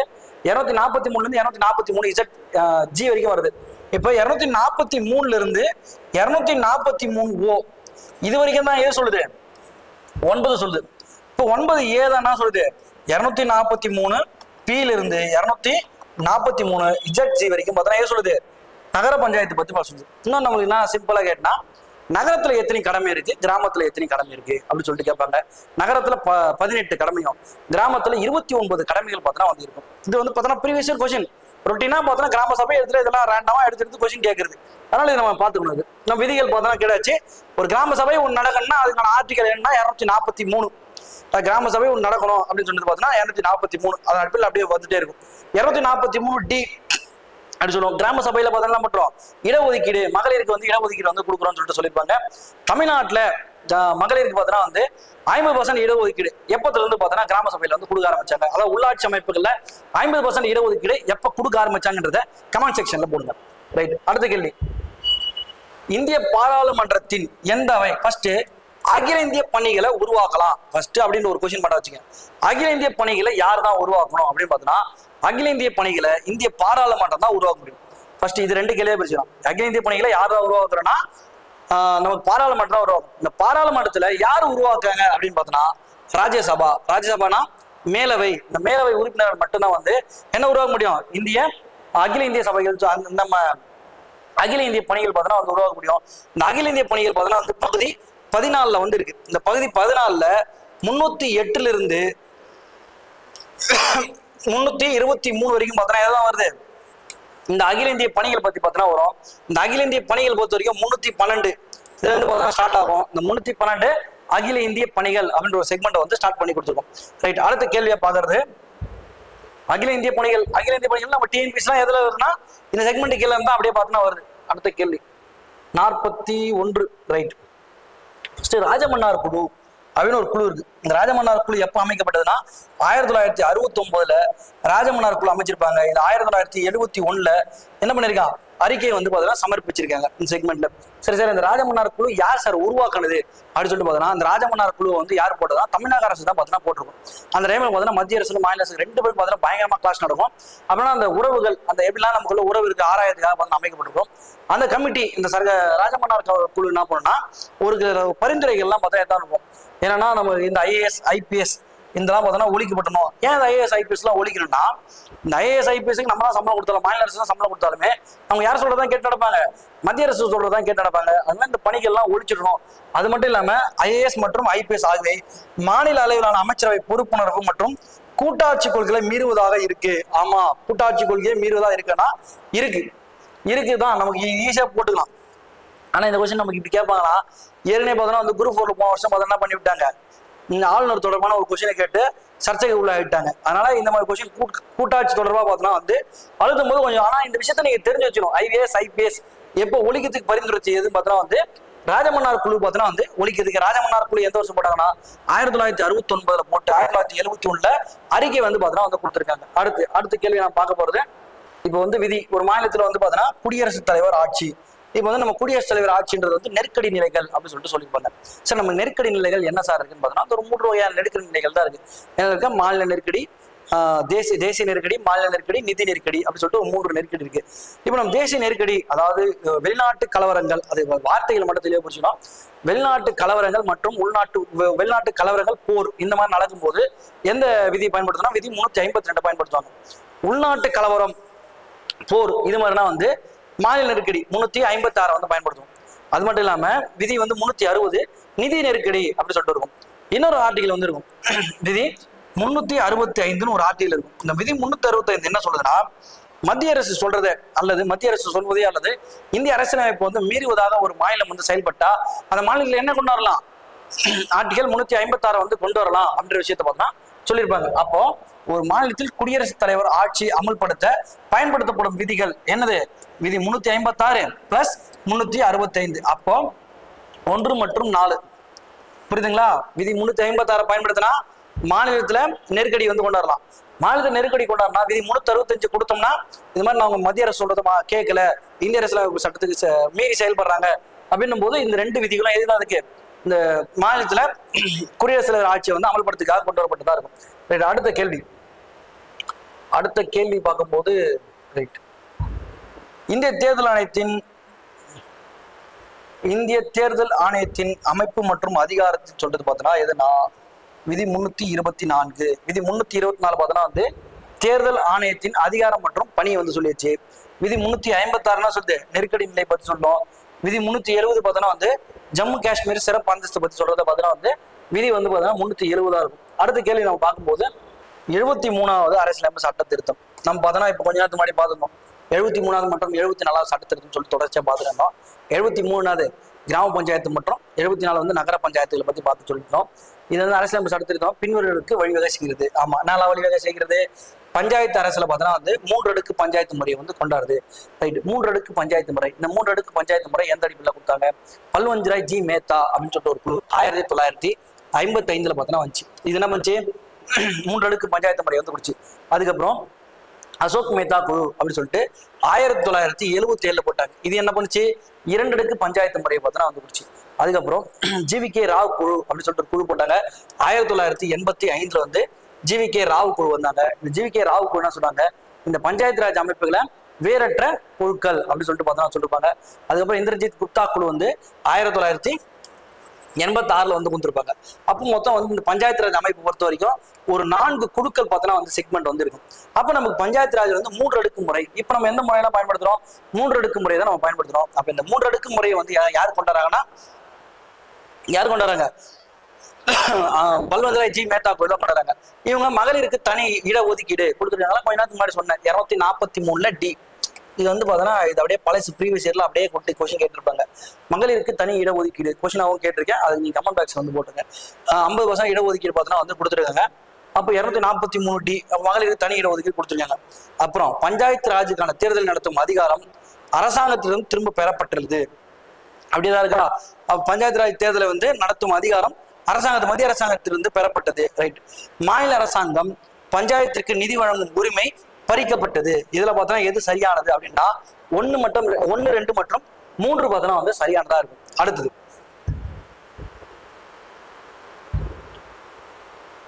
அடுத்த கேள்வி 45வது கேள்வி. அதான் நமக்கு ஈஸியா தான். ஒரு மசோதா பண மசோதாவா அல்லது சாதாரண மசோதா முடிவு செய்வது யாரு தான்? சபாநாயகர் தான். நீங்க ரொம்ப யோசிக்கவே தேவையில்ல, சபாநாயகர் தான். இது பண மசோதாவா சாதாரண மசோதா சொல்லுவாங்க. மற்றது எதுவும் நீங்க யோசிக்க தேவையில்ல. ஒரு மசோதா சாதாரண மசோதா பண மசோதா சொல்றது சபாநாயகர். அதை வந்து இப்ப அக்ரிமெண்ட் அதை உள்ள கொடுக்கணும் அப்படின்னா அதுக்கு தான் யாரோட அப்ரூவல் தேவை? குடியரசுத் தலைவரோட ஒப்புதல் பெற்ற பிறகுதான் அதை வந்து உள்ளே கொண்டாட மாதிரி இருக்கும். அடுத்த கேள்வி 46வது கேள்வி. 46 சிவிசி சென்ட்ரல் விஜிலன்ஸ் கமிஷன் அப்படின்னு சொல்லிட்டு ஒன்று இருக்கும். இது எந்த குழு அடிப்படையில் கொடுத்தாங்கன்னா சந்தானம் குழு. இது எதுனா வந்து ஊழல் இந்த குற்றவாளிகளை பற்றி சொல்றதுக்காக கண்டுபிடிக்கிறதுக்காக 1963 வந்து சந்தானம் குழு வந்து போட்டிருப்பாங்க. இவங்க கொடுத்த பரிந்துரையின் அடிப்படையில் மத்திய கண்காணிப்பு விழிப்புணர்வு ஆணையம் என்பது 1964 உருவாக்கியிருப்பாங்க இந்த செக்மெண்ட். அப்போ நமக்கு இது பார்த்தீங்கன்னா ஊழல் தொடர்பான அமைப்பு, நமக்கு பொது வாழ்வில் ஊழல் ஒரு தலைப்பு இருக்கும். அந்த கீழே பார்த்தோன்னா வந்து இவங்க இன்னொரு நமக்கு அடுத்த கேள்வியா பார்த்தோன்னா வந்து 47வது கேள்வி. 47வது கேள்வி கீழ்கண்ட ஒன்று அரசு இந்திய அரசியலமைப்பின் சிறப்பு தன்மையற்று. நமக்கு பார்த்தோன்னா இது இந்திய அரசியலமைப்பு சிறப்பியல்பு பார்த்தோன்னா இந்திய அரசியலமைப்பு ஒரு பெரிய சிறப்பியல்புலாம் இருக்கு. உதாரணத்துக்கு இந்திய அரசியலமைப்புல எவ்வளவு வார்த்தைகள் இருக்குன்னு தெரியுங்களா? இந்திய அரசியலமைப்பு உலகத்திலே மிகப்பெரியதுன்னு சொல்லிப்போம். இந்திய அரசியலமைப்பு உருவாக்கப்படும் போது அது எவ்வளவு வார்த்தைகள் இருந்துச்சா பார்த்தீங்கன்னா 1,45,000 வார்த்தைகள் இருந்துச்சா. 1,45,000 வார்த்தைகள், 395 விதிகள், 8 அட்டவணை ஸ்டார்ட் பண்ணும்போது 22 பகுதிகள். இது எல்லாமே இந்திய அரசியலமைப்பு உருவாக்கப்படும் போது இருந்துச்சு. ரைட், இதுல உங்களுக்கான கொஸ்டின் 1935 இந்திய அரசு சட்டத்துல எத்தனை விதிகள் எத்தனை அட்டவணை கொண்டு இருந்தது? அதுக்கு நீங்க கமெண்ட் செக்ஷன்ல ஆன்சர் போடுங்க. ரைட், இப்போ நம்ம பொறுத்த வரைக்கும் இந்த செக்மெண்ட்ல என்னது? நெகிழும் நெகிழாத்தன்மை. என்னது நெகிழும் நெகிழாத்தன்மை சொல்றாங்க? இந்திய அரசியலமைப்பு பார்த்தோன்னா வந்து நெகிழும் நெகிழாத்தன்மை கொண்டிருக்கும். அப்ப இது வந்து நெகிழும் அரசியலமைப்பு கொண்டது. ஆயிட்டு இது நெகிழும்னா நெகிழும் நெகிழாம போகும், ரெண்டுமே இருக்கு. அடுத்து மதச்சார்பின்மையை கொண்டிருக்கு. அதுக்கப்புறம் என்னது? ஒற்றை குடியுரிமை. இப்போ ரீசெண்டாக கூட பார்த்தோன்னா அந்த மதச்சார்பின்ன்ற வார்த்தை ஓரளவுக்கு ஃபெமிலியராக இப்போ பிரச்சனையாகவே போயிட்டு இருக்கு. இதனால 1975 பார்த்தீங்கன்னா ஒரு பெரிய இஷ்யூ ஆயிடுச்சு மதச்சார்புன்றதை. இது என்ன பண்ணாங்க, நம்ம இந்திரா காந்தி என்ன பண்ணாங்க, 42வது சட்ட திருத்தம் 1976 பார்த்தீங்கன்னா முகவரை திருத்தி மதச்சார்புன்ற ஒரு வார்த்தை சேர்ப்பாங்க. அப்போ இது எல்லாமே என்னது, இந்திய அரசியலமைப்புல ஒரு சிறப்பியல்புகள். இந்த அரசு நெறிசை கோட்பாடுகள், அதாவது டிபிஎஸ்பி அப்படின்னு சொல்லிட்டு வந்திருக்கோம். இந்த டிபிஎஸ்பி பொறுத்த வரைக்கும் இது என்னது, இது சிறப்பு தன்மைன்னு இல்லை, இது வந்து ஒரு பார்ட்டு. நமக்கு வந்து பார்த்தீங்கன்னா பகுதி 4 பார்த்தீங்கன்னா இது ஒரு செக்மெண்ட் வச்சிருக்காங்க. இது சிறப்பியல்பு இல்லை, நமக்கு ஒரு பார்ட்டாவே வச்சிருக்காங்க. ரைட்டுங்களா? அதனால இங்கே சிறப்பு தன்மை என்று அப்படின்னு கேட்டாங்கன்னா சிறப்பு தன்மை இல்லை. எது இல்லை, இது சிறப்பு தன்மை இல்லை, இதெல்லாம் சிறப்பு தன்மை. சரிங்களா? ஏன்னா அது ஒரு பார்ட்டாவே இருக்கு, இதெல்லாம் சிறப்பா இருக்கு அப்படின்னு சொல்லிட்டு சொல்லுவாங்க. அடுத்த கேள்வி,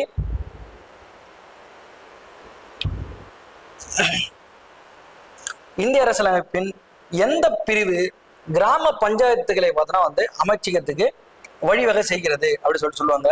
எந்த பிரிவு? பிரிவு 243. பிரிவு 243 அடிப்படையில் என்ன பண்ணலாம், கிராம பஞ்சாயத்துகளை வந்து நம்ம அமைச்சிக்கலாம். நமக்கு வந்து ஏற்கனவே சொன்னேன், கிராம பஞ்சாயத்து எத்தனை மணிக்கு காலை நடக்கும் அப்படின்னா, காலைல வந்து கிராம சபைன்றது காலைல 11 மணிக்கு நடக்கும்னு சொல்லியிருந்தேன். அது தொடர்ந்து இங்க கிராம சபை கூட்டம் நடைபெறாத மாவட்டம் சொல்லிட்டு எதுன்னு கேட்டிருப்பேன். இதுதான் சென்னை மாவட்டத்தில் வந்து கிராம சபை கூட்டமே பார்த்தோன்னா 6 முறை, வருடத்துக்கு 6 முறை பார்த்தோன்னா நடக்கும். அந்த 6 முறை கூட்டம் பார்த்தோன்னா நடைபெறாமல் இருக்கும். சரிங்களா? அடுத்த கேள்வி 49வது கேள்வி. ரைட். இந்தியாவில் அதிகார பகுப்பாய்வில் மொத்தம் பொதுப்பட்டியலுக்கு எத்தனை கொடுத்துருக்காங்க? நம்மளுக்கு பொறுத்த வரைக்கும் வந்து பட்டியல் அப்படின்னும் போது 3 பட்டியல் இருக்கு. மத்திய பட்டியல், மாநில பட்டியல், பொதுப்பட்டியல் அப்படின்னு சொல்லிட்டு ஒரு 3 வகையான பட்டியல் இருக்கு. நமக்கு இங்க கொஸ்டின் என்ன கேட்டிருக்காங்கன்னா, பொதுப்பட்டியல் எத்தனை கொடுத்துருக்காங்கன்னா 47 துறை இருக்கு. அப்ப 97ன்றது எங்க இருக்கு, ஸ்டார்ட்ல நம்ம உருவாக்கும் போது இப்போ வந்து மத்திய பட்டியல 100 துறை இருக்கு, மாநில பட்டியல வந்து 52 துறை இருக்கு, பொதுப்பட்டியல பார்த்தா 47 துறை இருக்கு. இதை மட்டும் நம்ம ஞாபகம் வச்சுட்டா போதும், என்னென்ன இருக்கு அப்படின்றத ஞாபகம் வச்சுட்டாலே நமக்கு போதுமானதா இருக்கும். அடுத்தது 50வது கேள்வி, ஒரு மாநிலத்தின் உண்மையான ஆட்சித்துறை அதிகாரி, ஒரு மாநிலத்தோட உண்மையான ஆட்சித்துறை அதிகாரி யாருன்றதான் பார்த்தா முதலமைச்சர் அப்படின்றதான் பார்த்தோன்னா வந்து ஒரு மாநிலத்தோட ஒரு உண்மையான ஆட்சித்துறை அதிகாரியாவே இருப்பார். அப்போ இதனால பார்த்தோன்னா வந்து ஓரளவுக்கு பாலிட்டியில ஒரு 50 கொஸ்டின் பார்த்து ஓரளவுக்கு என்ன நமக்கு எக்ஸாம் பாயிண்ட் ஆஃப் வியூ பொறுத்த வரைக்கும் ஒரு 15 கேள்விகள் பார்த்தோன்னா வந்து கேட்க போறாங்க. ஏன்னா நமக்கு இருக்க போற நாட்கள் பார்த்தோன்னா ரொம்ப குறைவுன்னு சொல்லும் போது ஒரு 8 நாள் தான் எக்ஸாம் இருக்கு. இப்போ எக்ஸாம்ல 8 நாள் இருக்குன்னா நமக்கு இப்போ நம்ம நடத்தின வரைக்கும் நீங்க பாத்தீங்கன்னாலே குறைஞ்சபட்சம் ஒரு 10 கொஸ்டின் போடலாம். குறைந்தபட்சமே இப்போ 1 hour வீடியோ இருக்கும். இந்த 1 hour வீடியோ பார்த்தீங்கன்னா உங்களுக்கு எத்தனை கொஸ்டின் இருக்கும், 10 கொஸ்டின் பார்த்தீங்கன்னா உங்களுக்கு ஈஸியாக கிடைக்கிற மாதிரி இருக்கும். அது மட்டும் இல்லாம இந்த டைம்ல நீங்க ஸ்ட்ரெஸ் ஆகக்கூடாது. ரொம்ப போட்டு இதை படிக்கலாமா, அதை படிக்கலாமா, இதை படிக்கலாமான்னு சொல்லிட்டு ரொம்ப யோசிக்கலாம் கூடாது. சிம்பிளா இந்த எக்ஸாமை வந்து அணுகணும். ஏன்னா இந்த எக்ஸாம்ல பொறுத்த வரைக்கும் வெற்றி பெற்றவன் சொல்லக்கூடிய ஒரே தாரக மந்திரமா எதுதான் இருக்குன்னா, நான் வந்து தெரிஞ்ச கேள்வியை தப்பே பண்ணல அப்படின்ற ஒரு விஷயத்த தெளிவா எல்லாருமே சொல்லுவாங்க. தெரிஞ்ச கேள்வி நீ என்னைக்கு தப்பு பண்ணாம இருக்கிறியோ அன்னைக்கு என்ன பண்ணலாம், நீ ஆட்டோமேட்டிக்கா நீ வந்து பார்த்தோன்னா உங்களோட வெற்றியை நீ அணுகி போயிட்டே இருப்பேன். ஏன்னா தெரியாத கேள்விகளை பொறுத்த வரைக்கும் இல்லைன்னா தெரியாத கேள்வி எல்லாருக்குமே தெரியாம தான் ஆகும். இப்ப ஒரு எக்ஸாமை பொறுத்த வரைக்கும் ஒரு குரூப் 1, குரூப் 2, குரூப் 4 எக்ஸாம் நடக்குன்னா குரூப் 4 பொறுத்த வரைக்கும் 150 கொஸ்டின் நம்ம படிச்ச கேள்வி தான் வரும். 50 கொஸ்டின் எவனுக்குமே தெரியாத கொஸ்டின் தான் வரும். அப்போ அந்த 50 கொஸ்டின்ல ஏதோ நீ ஃப்ளூக்ல தட்டுற, அதாவது ஆவரேஜா நம்ம சொல்றது. அப்போ 150 கொஸ்டின் நீ தெரிஞ்ச கொஸ்டின் நீ கரெக்டா 150 போட்டு தெரியாத கொஸ்டின் நீ தட்டும் போது ஆட்டோமேட்டிக்கா 20 கொஸ்டின் 50ல ஒரு 20 கொஸ்டின் ஆட்டோமேட்டிக்கா உனக்கு எழுதுரும். அப்ப நீ என்ன பண்ற, தெரிஞ்ச கொஸ்டின்ல நீ தப்பு பண்ணிட்டே வர.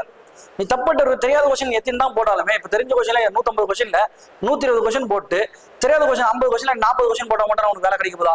இந்த எக்ஸாம் பொறுத்த வரைக்கும் குறைஞ்சபட்சம் 170 கொஸ்டின் போட்டா தான் வேலை கிடைக்கும். ஏன்னா உங்களுக்கு வேகன்சி என்னதான் இருக்கு, குறைவா தான் இருக்கு. அதனால வந்து பயப்படக்கூடாது. ஒரு தோல்வி நம்ம இந்த எக்ஸாம்ல தோல்வி அடைறதுக்கு ஒரே காரணம் என்னன்னா நமக்கு வந்து பார்த்தோன்னா பயம் தான். பயப்படவே கூடாது. சிம்பிளா வெயிட்டேஜ் சப்ஜெக்ட்னு சொல்லிட்டு இருக்கு. நம்ம இந்த எக்ஸாமை வெற்றி பெறுறதுனா ஸ்மார்ட் ஒர்க் தான். இப்ப இருக்கிற டைம்ல கரெக்டா என்ன பண்ணா ஸ்மார்ட் ஒர்க் ரொம்ப ரொம்ப முக்கியம். அழகா வந்து பொறுமையா உட்காந்து படிக்கணும். எதுக்கெல்லாம் வெயிட்டேஜ் சப்ஜெக்ட் அதை வந்து கொடுக்கணும். நான் இப்போ வந்து ஜியாகிரபி படிக்கிறேன், சயின்ஸ் படிக்கிறேன், அப்புறம் வந்து ஹிஸ்ட்ரி படிக்கிறேன் அப்படின்னு சொல்லிட்டு டைம் வந்து வேஸ்ட் பண்ணக்கூடாது. எதுக்கு நமக்கு முக்கியத்துவம், அந்த முக்கியத்துவமான சப்ஜெக்ட் நீங்க முக்கியத்துவம் கொடுத்து படிச்சீங்கன்னா ஆட்டோமேட்டிக்கா என்ன பண்ணலாம், 170+ போடலாம். மற்றபடி நீங்க கிளியர் பண்ற மாதிரி இருக்கும். சரிங்களா? இந்த எக்ஸாமுக்கு வெற்றி பெற எங்களோட சென்னை IAS அகாடமி சார்பாக வாழ்த்துக்களை தெரிவித்துக்கிறோம். நன்றி.